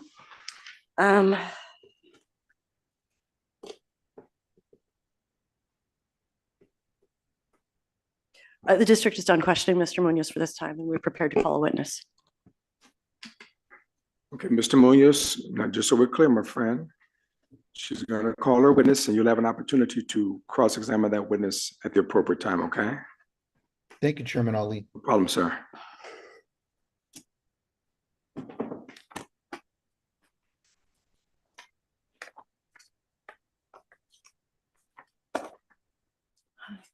Could you please pull this up?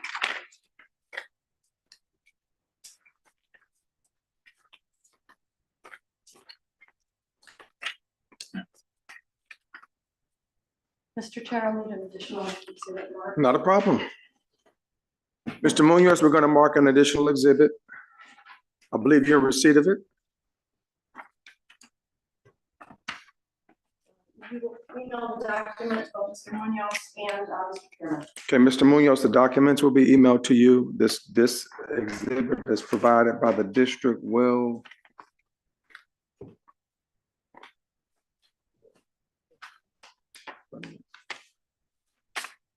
You said CDE.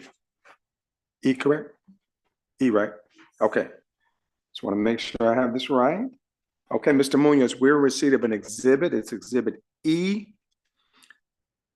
It is a document that was just provided to the board by Ms. Manwaring. Do you have the document? It should be in your inbox. It's not there yet, so Okay. I'm just. Okay, wait, it'll be in your inbox in a few. E is the document that Ms. Manwaring, wait a minute, actually, no. No, so this is F.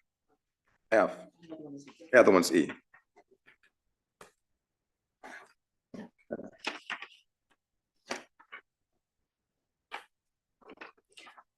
Okay, Mr. Munoz, can you let us know when you receive the document, sir?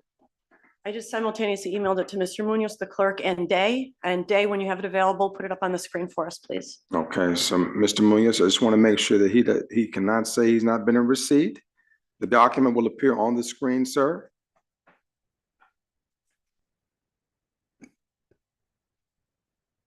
You're muted, my I friend. see it on the on the screen, Mr. Chairman. I don't have it in front of me. Okay, so are you comfortable with us proceeding with it on the screen, even though you don't have it in front of you via email just yet? You'll have it in I a am. minute. I am, Mr. Chairman. Okay, very well. He, just for the record, he says he's comfortable proceeding forward. Ms. Okay. Munoz, the floor is yours. Ms. Abraze, could you please state and spell your name for the record? It's Jessica Abrazzese, Jessica. Last name Abruzzese. Did you take the oath this morning? I did. Could you please tell us what your title is and how long you've been employed by the district? Air quality inspector, about 7.5 years. Did you previously have the assignment of Energy Holdings? I did. And did you, at some point, were you called upon to participate in an audit and determine operating days in order to determine whether or not his compliance year 2019 RADA was timely? Yes, All right.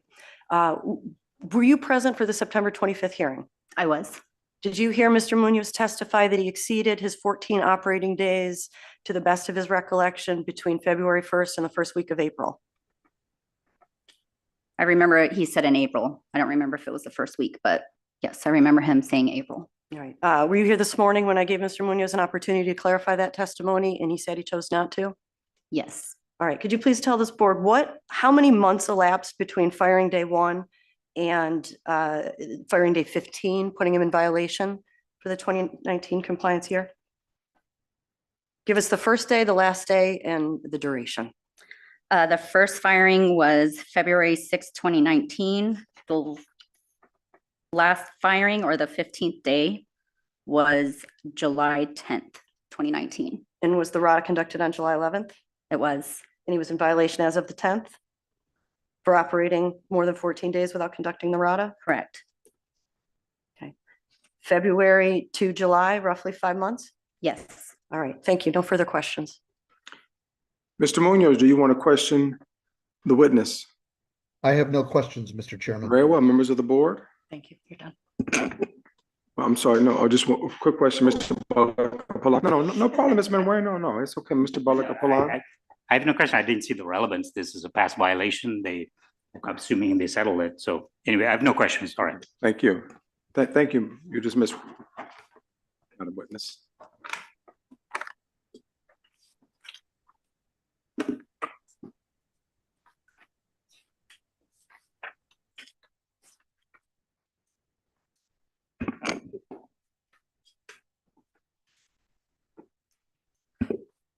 Good morning, Mr. Lee. Could you please state and spell your name for the record? Yes, my name is Thomas Lee, ThomasLee. And what is your current position with the district? I'm a zoning inspector. Are you familiar with the petition requesting variance relief? Yes, I am. All right. Did you recently inspect the facility on October 22nd? Yes, I have. Did you go for the purpose of inspecting to see if he was in compliance with B2C? Yes. All right. Could you please describe your observations? Yes, on 10/22, I arrived on site and I was escorted by their operators. My purpose was to verify compliance with the attachment C, B2CI. The purpose was to follow the fuel lines from the SoCal gas meters to the turbines. What I observed was multiple junctions where the valves were closed, and specifically a blind flange installed between the gas compressors and the filters leading to the turbines. Based on my observations, I determined that the units, the fuel lines were disconnected, and it demonstrated compliance. And also in terms of Roman 2I, the fuel records were provided to me indicating that there was no flow to the turbines, further demonstrating this particular regulation. Okay, so as of October 22nd, you made a determination that the facility was in compliance with attachment C, B2C, both little I and little I2. That is correct. Okay. Question about having little I and little I2. If the facility did not create a physical barrier and then keep records, how could you determine compliance with this particular off-ramp? I would have to visit the site daily to verify compliance. Okay. Were you in the room to hear Mr. Munoz's opening statement and questioning regarding his decision as of this morning to reassemble the fuel lines? Yes, I was present. All right. As you sit here today, are you able to determine his compliance status with B2C? From what he shared, now he would be violating that particular. All right, are you authorized to make that decision? I am not, and that's something I would have to speak with management prior to making a final determination. All right. Would you agree that common sense tells us, even someone operating pursuant to this off-ramp, that the requirement that the gas line be disassembled is a temporary requirement, and it's understood that eventually the system will be reassembled? I would agree with that, and that's correct, yes. Okay, no further questions for Mr. Lee. Mr. Munoz, my friend, would you like to cross-examine the witness? Thank you, Mr. Chairman. I would. Mr. Lee, isn't it true that Southern California Gas Company provides records of every MMBTU transferred to our facility on our gas bills? That is correct. Isn't it true also that as part of our annual audit, that we supply our Southern California gas bills to you, AQMD? Based on our request, yes. Isn't it true that if we were to consume any gas, AQMD would know it through those records, regardless of whether our SEMS was operating or not?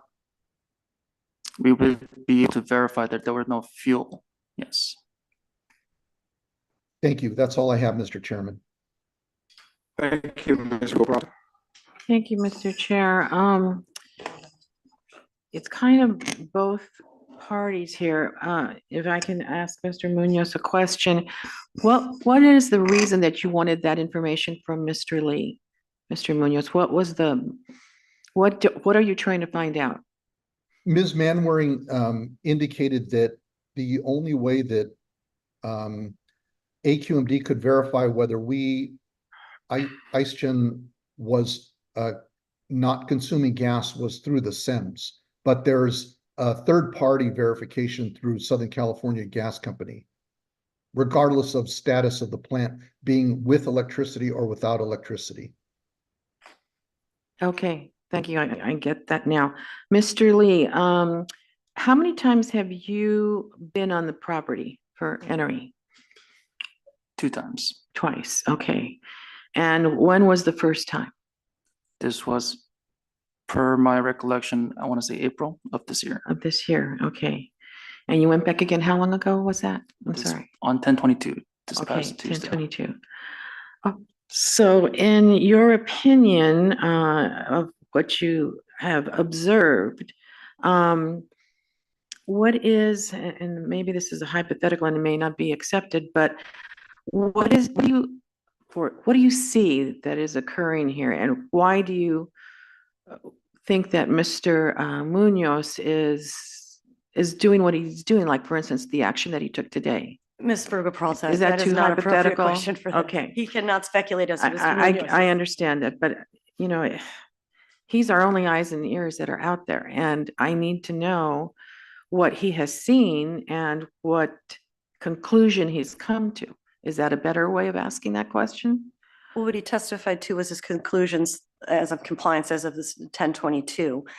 Is there another aspect of this matter that you're trying to discern? I'm trying to determine, based on what he has seen out there, because I think we are all in question of, okay, what is the motivation here? What is Mr. Munoz trying to accomplish? What I see is that it's trying to, and again, I'm going to use the same term, it's a business decision based on the monies that have to be put out to have the test and even to reserve a date to have that test taken. Let's say next, what was the month that he was going to target? Was it next March? So far ahead of time. I mean, I understand that Mr. Munoz is trying to be in compliance, but I also see actions that kind of fly right in the face of that. I can respond to that from my opinion. I think I appreciate that Mr. Munoz has been incredibly transparent in his testimony. He's been very direct.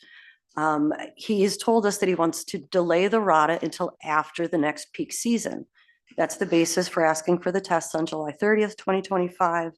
And I think he's testified that there are business reasons to want that. I'd like to respond to that, Mr. Chairman. Well, go right ahead. Ms. Verdugo Prado, do you mind? If you, Oh, no, I'd like Go that. right ahead. Ms.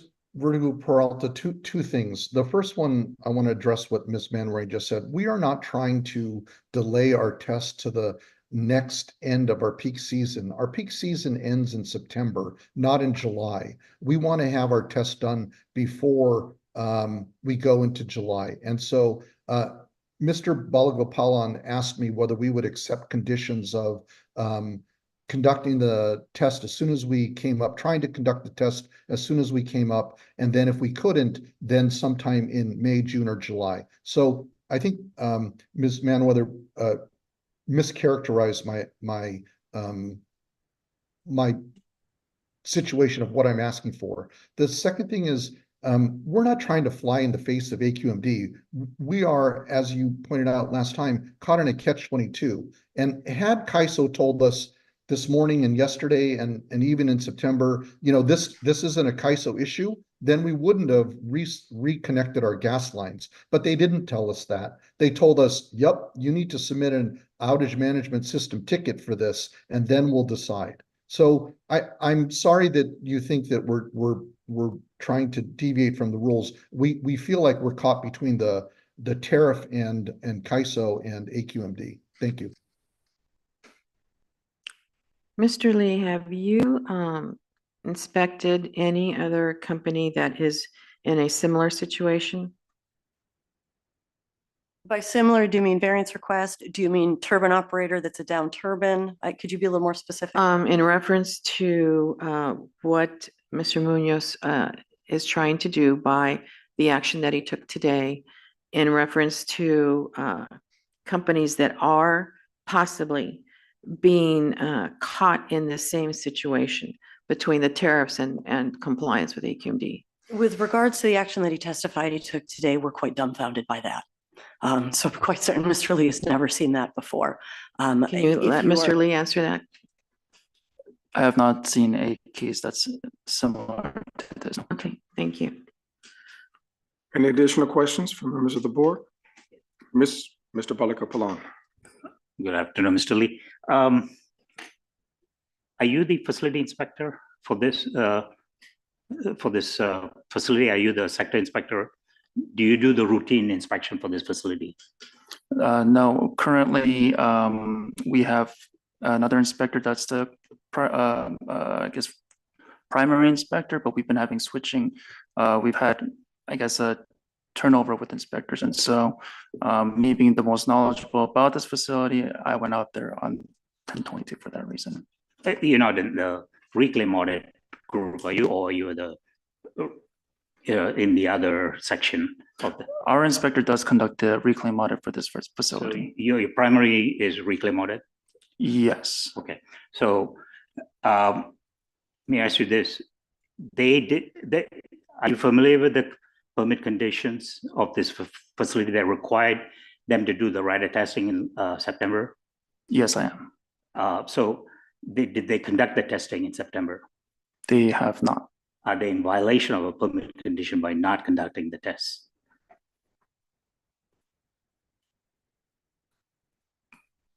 Based on, again, It's a yes or no answer, please. Are they in violation of a permit condition by not conducting the test when they were supposed to? well, yes, they are in violation. Okay. However, there are off-ramps that, you know. No, I'm not asking. That's okay. Let's go back to what you just stated on when you went out there a few days ago, or 2012. Can you cite you said that they were in, what's your understanding of that rule? Why they should disconnect that unit and the gas line? What's the reason for disconnecting it? It's to demonstrate that the turbine is not being operated. And why do they have to do that? In order to be qualified to postpone their RADA test. Can Can you cite that rule? I'm sorry. I think you're misreading the rule, but if you can cite it and clarify for me, that's fine, because when I read the rule, it's for the SEMS, so they don't have to operate the SEMS so they can shut down the unit, and so they don't have to submit data to the SEM. But you heard Mr. Muno's testimony, they are operating the SEMS and they continue to operate the SEMS, and they will do that. So can you point to me where in the rule that says that if they're doing that they're in violation or were in compliance, either way, can you cite the section of the rule, please? If I may, attachment C B2CI. Okay, which 2012? 2012 attachment C. Attachment C, okay, Yes, I sir. got that, hold on. That's protocol C, attachment C, and that's C to I, right? B2CI. C2CI, so let me bring that up. Let's see. Before you in Exhibit 3. C2. Mr. Balakaplan, you just testified to a purpose of a rule I'm not familiar with. So when you're done with this line of questioning, I would like to follow up on that.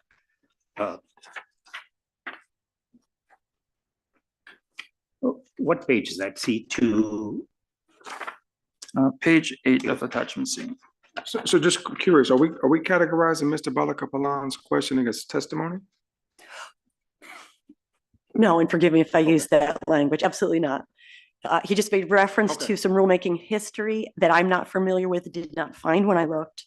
And so I would like to And I follow can up on that. clarify where I'm coming from that if you, but let me bring up again, C, forgive me, Mr. Lee, can you again? Oh, yes, of course. Attachment C. Attachment C. B2C. B2CI. CI. Okay, because they don't, 2 as a numeric 2? Correct. It's highlighted on the exhibit that Mr. Munoz provided. Yeah, I prefer to look at I think that's an older rule that was, yeah. C2C, okay. CI. Okay, the due date. Okay, can you read that C? Right, if I may. The due date for a semi-annual or annual assessment of a major source may be postponed to within 14 unit operating days from the first refiring of the major source if the major source is physically incapable of being operated and all the following are met. And I and II will say all fuel feed lines to the major sources or major source are either disconnected or opened, and either flanges or equivalent sealing devices are placed at both ends of the disconnected or open lines, and the fuel meters or for the disconnected or open fuel feed lines are maintained and operated, and associated fuel records showing no fuel flows are maintained on site. Thank you for reading that. Now, look at the language, right? The due date. The due date was passed, correct? They were supposed to do this test. So that we are talking about a future due date upon refiring. So that we're not talking about, it's when they get the rotor back and they refire commission, then they have to do, and it's right, the rule you have to do it within 14 days or, unless you cannot, the fuel lines are disconnected. So that is in the future when it happens. So I'm asking about the violation, and you said yes, and I know you were trying to qualify it. They have violated a permit condition that required them to do the test by the end of September. They have not done that. They're asking relief from the board to conduct the test once they get the unit back. You heard his testimony, right? Now, either in January, if they get it back and if they can reschedule, they will do it within this requirement, 14 days, or if feasible, or if the delay of the rotor is going to take, let's say, March or so, when there's a plant outage, when they recommission the unit after they get the unit, after the plant outage, then this rule will apply because that's the due date of the refiring. It depends when the refiring is. Am I reading it correctly? Because right now it's not refiring, it's dead, it's not operable. Right, and I think there's a interpretation issue with the due date. My definition of the due date would be September 30th Of 2024. 2024, which they're in violation of because they didn't do it. They would not have been in violation if they had followed this clause. But as of this morning, they have disconnected or opened and therefore will be in violation. All right, I think this is where But again, this is an interpretation Yes, issue okay, that I I have appreciate to that. discuss with our management. Okay, you're yeah. qualifying it. Okay, Yes, this is thank my you. interpretation, yes. Sure, thank you for your interpretation. I have one redirect on that line of questioning. Right ahead. Mr. Lee, as of October 22nd, when you were on site, was the facility in compliance with its permit condition because it was in compliance with this off-ramp? Yes. Thank you. Can I redirect? Mr. Balakopoul, How the floor can is you say yours. that? How can you say that when you were there October 22nd, they were in compliance because they turned it off? They cannot do the test, right? The unit is not even running. So how could they be in compliance? They're not in violation because the unit is not running. Okay. All right, all We right. might have to disagree on the Okay, legal fine. interpretation. Thank you, Mr. Lee. Appreciate it. All right, we're moving to closing arguments. Mr. Munoz. Can we, are we going to try to finish it before lunch? Is that? Yes, absolutely. Yes, that is the objective. That this is Ms. Manuela's last witness. And I wanted to see if we can get, did you have questions for Mr. Lee? If you do. So many things. That's my concern. There are different interpretations of various things that would go into our decision-making process to determine whether, we should grant a variance or not, and to give this company relief or not. And of course, we're not going to do anything that's going to be in violation of the rules of the AQMD, but by the same token, this company is going to probably incur a large debt here because of how the situation is and the testing date, and even to try to schedule something is going to cost them an exorbitant amount of money. So do we want to put a company in a situation like that? I'm just not clear on so many things. Ms. Verdugo Peralta, it's not appropriate for me to question a board member, but your comments there, if you could offer a little clarification, a large amount of debt. I'm not clear what you meant by that. Mr. Munoz, Simply the cost of testing, or are you referring to the MDP data? all of the above. All of the above. Any amount of money that this company is going to have to put out to get to that date, to get the testing done at that future date. With regard to the testing, he's similarly situated to every single other facility that has to hire one of the 6 You're companies. interrupting me. Let me finish, please.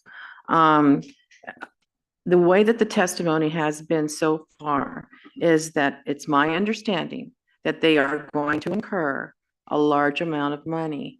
And I don't think that the agency, AQMD, should be putting any company in a situation where that would occur. And my question then becomes, what can we do to alleviate that? And is it the fault of the company, or is it the way that the rule is written? Is it just timing? I have all of those questions that are still floating around that I don't think that we have come to any conclusion. And that's my concern. So why don't we, if we can take the closing arguments, perhaps we can clean some of this up. If we get to the point to where you may want to make amendments to the proposed findings. I do. Is that fair? Yeah. Again, I'm open to the proposal if Mr. Munoz is willing, because we did something similar yesterday for 2 cases under stipulated. Of course, the district has to be willing, and they have to be willing to do a stipulated. So we don't have to go into the question of a violation of because under stipulated order, they don't do that. So then they can come up, with a similar or something similar to what we did yesterday for the 2 facilities. But both parties have to agree if they want to do that, and he has to withdraw the regular variance. But that's up to the district if they want to do that. So, So Mr. Munoz, would you like to provide your closing statement? May I ask a question? Go right ahead, first? Ms. Verdugo Okay. Peralta. Before we do that, have you asked Mr. Munoz if that is if it makes sense to him. I mean, what feedback do we have from Mr. Munoz? I don't think we've actually asked that question. Did you?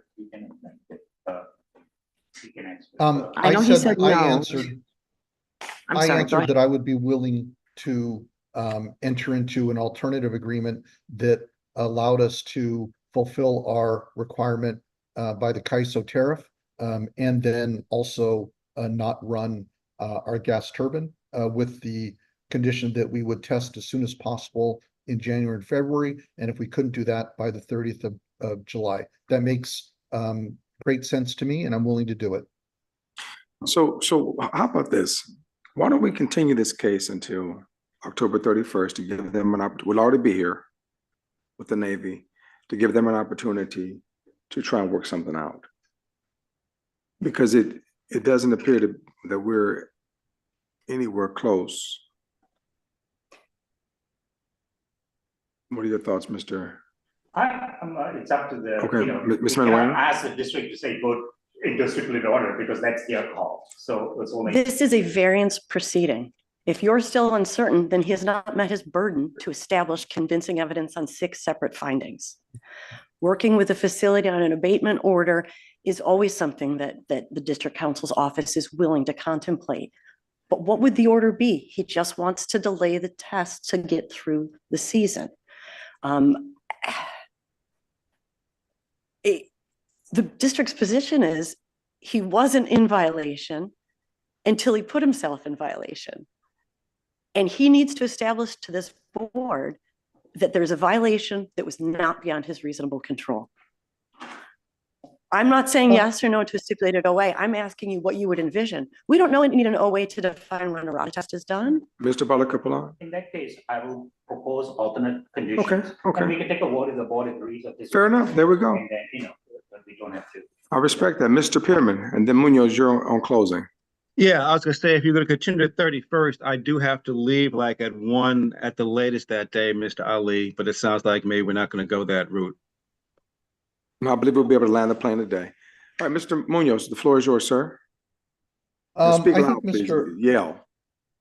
Okay, I'm sorry. I don't want to come off like I've got an attitude, but I when I yell, Mr. Balagopalan hit the nail on the head. We are currently in violation, and the source of the violation is beyond our control in that the CAISO could have said in September, could have said yesterday, could have said today that they don't regulate our disassembly of the gas, but they didn't. They specifically told us to file an outage management system report, which we've done.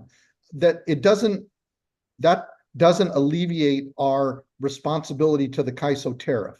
And so that tariff is in direct opposition to the Rule 212. And I want to go back to Mr. Lee's testimony.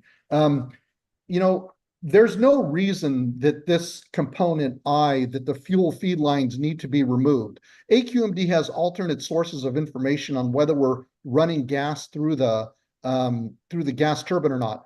And we've already established that it's from our SEMS, which continues to upload data. And then there's a third party, which they get every year, which is the Southern California Gas Company meters. So CI is just an unnecessary burden that places this rule in conflict with the CAISO. We think that we're in the catch-22. We don't have a solution. We're open to alternate solutions, but Ms. Manwaring has said that because the board can't agree that I've obviously not met our burden of proof. I think that we've met all 6 of the requirements, and I urge you to provide relief for us. Thank you, Mr. Chairman. Thank you, Ms. Manwaring. Thank you, members of the board.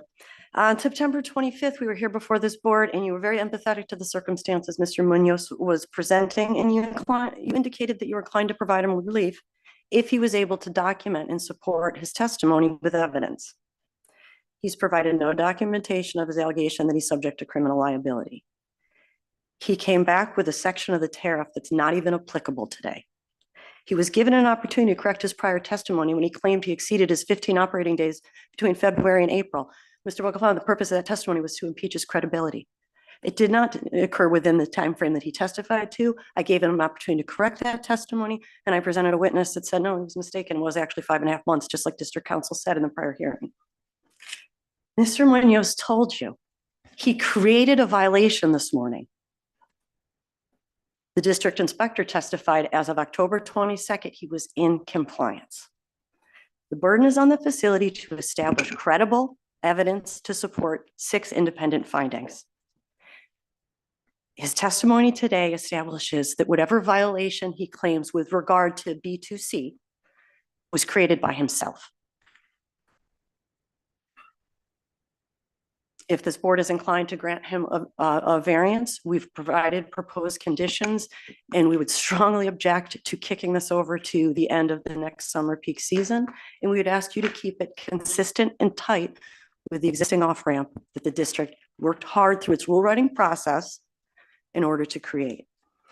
Just a few other comments. The same person that has claimed ignorance and difficulty of understanding district rules started his opening by citing a court case and citing law. Mr. Munoz has identified himself as the compliance officer, but he's actually been working with the facility for more than a decade and has held the title president. I would just ask you whether or not the evidence and testimony you heard is credible, and if what you heard supports the 6 findings. Defer to the board with whatever decision that you'd like to do with this matter. But again, if you're inclined to grant a variance, we'd ask you to keep it tight with the existing off-ramp. Thank you. All right, on deliberation. Didn't know if you're gonna take a lunch break or not, but I would like to see if the conditions that Ms. Marion had proposed, if we were to grant it, I don't see them being emailed to me. Could that be emailed to me in the interim or right away? Thank you.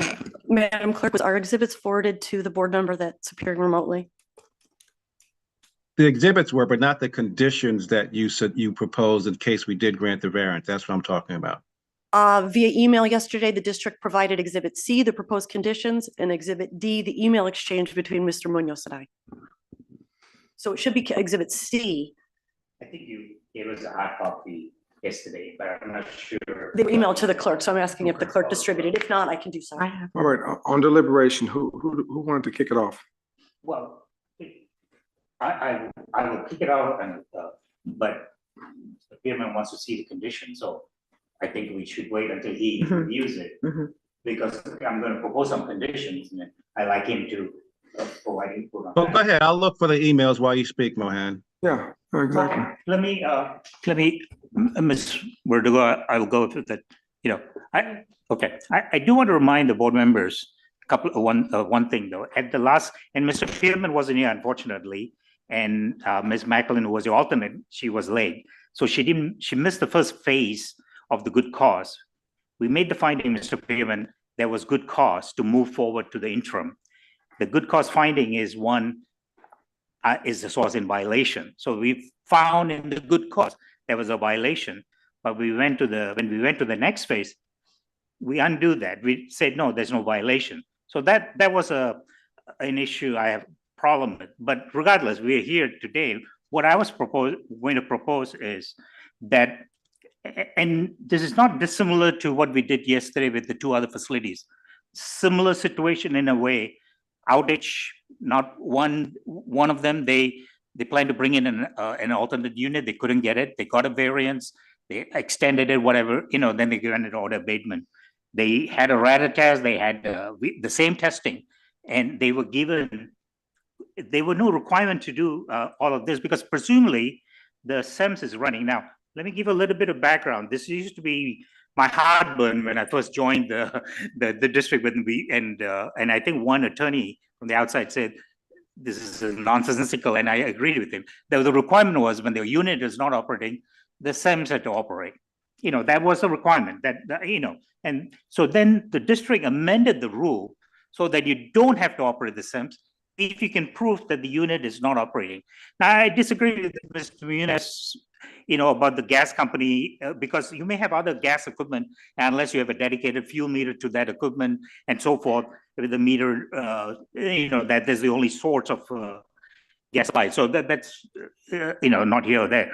But So the reason I think the board, in fact, if you go back in the staff report, which I did, and in the presentation that the district made, is so they don't have to come to the hearing board if you do the following. So that gave them the option of not operating the SIMs if they do this XX 1, 2, 3, which is proof that the unit is not operating.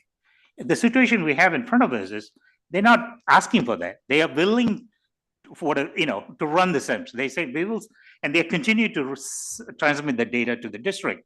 So they don't have to do the underlying caveats, because they are continuing to send the data to the SIM. So having said that, what I like to propose is, one, he hasn't given us, I agree, a report yet. He said it's coming. The status of the repair in Florida, we should give a report, anticipated date when the rotors will come back, and then I wanted to caveat, if they come back in January and they recommission the unit, then they should schedule radar tests and all the other tests, unless they can demonstrate clearly that they reached out to all the companies and then they have documented proof that they were unable to schedule it. In which case, then, then we will wait for the planned outage in March, and then they will test it within, again, within 14 operating days after.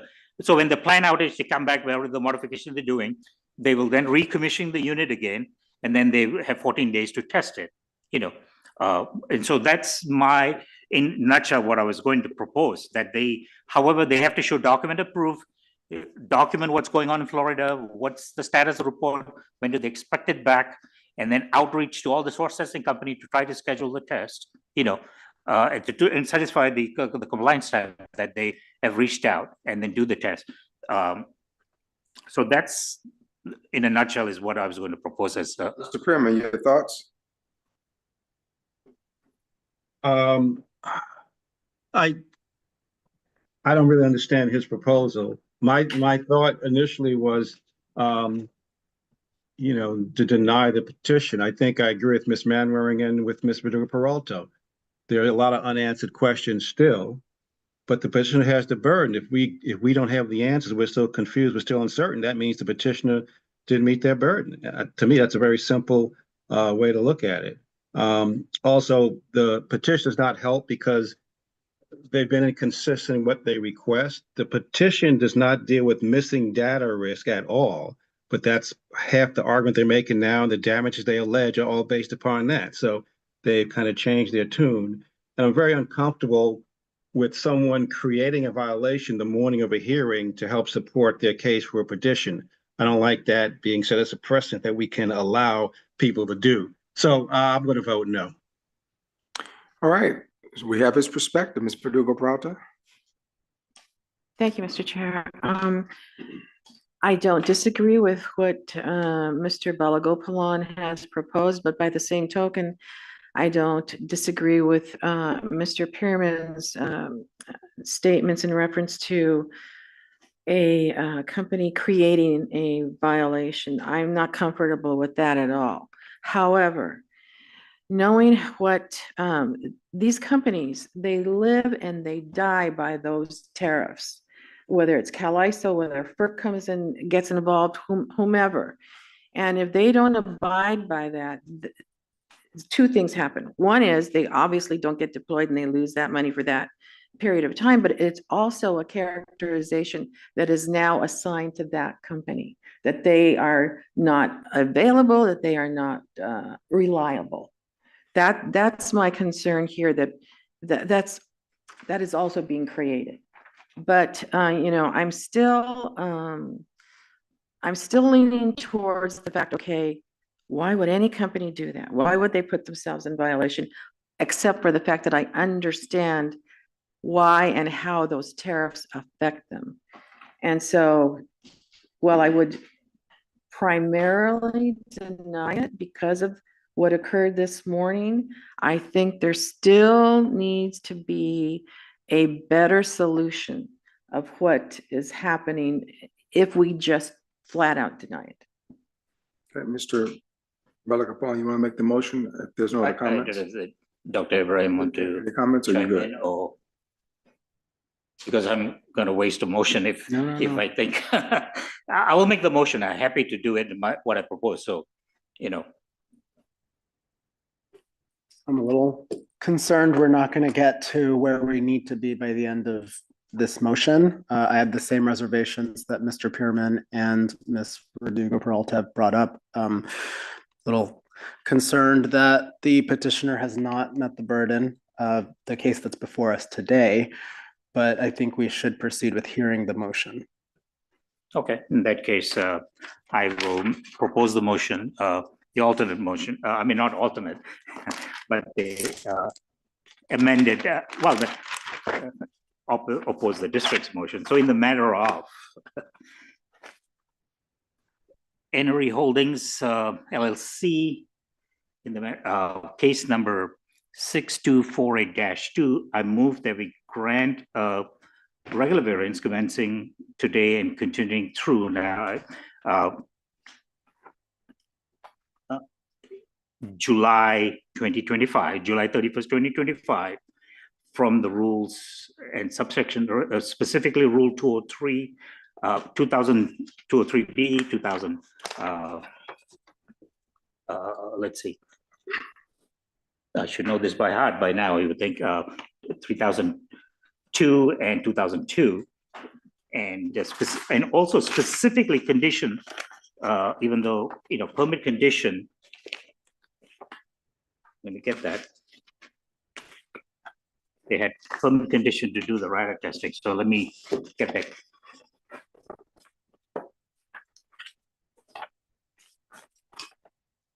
Bear with me. Okay.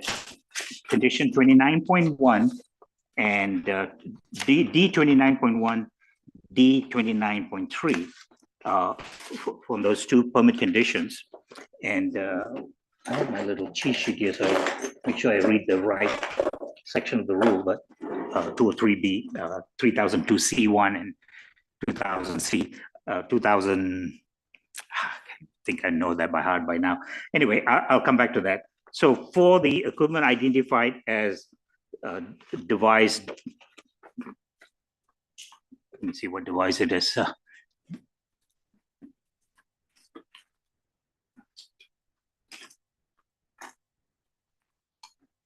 Let me pull up the permit real quick. Is it the gas turbine D19? Yeah, it's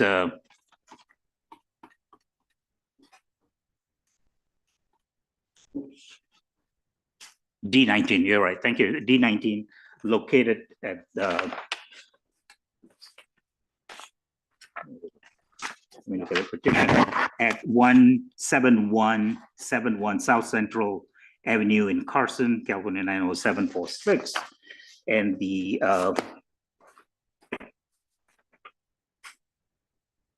condition of the variance as follows. The conditions for the variance as set forth in the exhibit. I got all these papers now. I forget what. I think it was C. With the following changes, and I'm doing this on the fly. So let me. I just had it. Oh, here, right in front of me. One, the petitioner shall report on the status of the repair of the rotor and the anticipated date of recommissioning of the gas turbine to the compliance inspector, Mr. Thomas Lee. Two, if the recommissioning occurs before the planned outage in March 2025, petitioner shall conduct a radar test within 14 days upon refiring, unless the petitioner demonstrate that they were unable to secure a testing company to conduct the test prior to the planned outage. I think I talked about the planned outage already. So, and then the third one is, if the recommissioning occurs after this planned outage in March, the petitioner shall conduct a radar testing within 14 operating days upon that. And then the rest, so that's 1, 2, and 3. I would remove condition 2, condition 3 and 4, because that's all part of the rule, actually, and then keep condition 5, 6, and 7. Is there a second? Well, I have a question. Sure. Well, then, so why don't we, I'll second it for question under this, under the motion. I'm seconding his motion, Ms. Verdugo Prata. Okay, do we know that both parties would be in agreement with those conditions? You know, this is not a stipulated order abatement, so we don't have to have concurrence of both parties. The board, if there's a majority who is willing to accept it, we can go forward with it. You know, we can disagree with it, to disagree with the district. You know, we have done that. Absolutely. Any further question or discussion on the motion? Dr. I got a question, for the Mr. mover. Chairman. Just, he said that I think section 2 of the district's conditions are deleted, but the rule requires that. So in plain English, the fuel feed lines will remain disconnected or can be connected during this period of the variance. No, again, I think that's the misunderstanding. They don't have to disconnect it because they're operating the SEMS. So there's no requirement to disconnect it. It's only if they don't want to operate the SEMS, they have to disconnect it. So that's why I'm taking that out. They are operating the SEMS and they will continue to operate the SEMS. They continue to transmit their data to the district, even though it's, I forget what the terminology is, but showing 0 emissions of NOx. All right, are we good? Dr. Abraham? The vote? Oh, goodness. Mohan, can you read that amended second? Which one? The one that you had just kind of put it to the fly, the second. The second one? Okay. If the recommissioning occurs before the planned outage in March 2025, petitioner shall conduct a radar test within 14 operating days of the recommissioning. So if it's after that, they have the 14 days. After March, I'm sorry, yeah. So that's it. So let me clarify again. If they get it back and they're able to do it in January, then they, you know, have 14 days again, unless we heard testimony from Nunes that they reached out to the last hearing, 6 companies, they couldn't get a date and all that. But they have to clearly demonstrate they reached out to the 6. All of them said, no, we don't have availability. And because then they're reaching the planned outage timeframe in March. So when March comes and rolls along, they shut down, do the modification, bring it back, recommission it. They have 14 days, you know, based on the rule, to do the testing. Now, let me add one caveat, and it's not part of my condition. What I heard from Mr. Munez is, and that's something for the district to look at, and I do, if they're making modifications to the unit, they may want to check with the district to see about permitting requirement, you know, that's all. Anyway, that's sort of a whole clarify. Your vote? I'm gonna abstain. Well, here's the challenge. You have to, there's a process to declare why you're abstaining pursuant to the Brown Act. So is there a conflict or? Not a conflict. I feel that I don't have enough information or enough time to really, you know, I hear Mr. Balagopulan's motion, but I also understand the concerns that have been raised during this case today, and I feel uncomfortable voting in the affirmative. However, You want to hear from your other board members? Yeah, see, in local government, you know, abstentions trigger concerns. So we're kind of compelled to vote. We can't vote as in the Senate present. part of me that really wants to hear, actually, I wish we could work with both parties to understand the implications of Mr. Balagopulan's conditions is my concern. Well, I can come back to you, Ms. Verdugo, prior to your vote. I am going to vote aye because of the fact I don't want to leave them in the lurch. I don't want them to be in a situation that they are going to be unprotected, and then it's going to end up costing them a ton of money.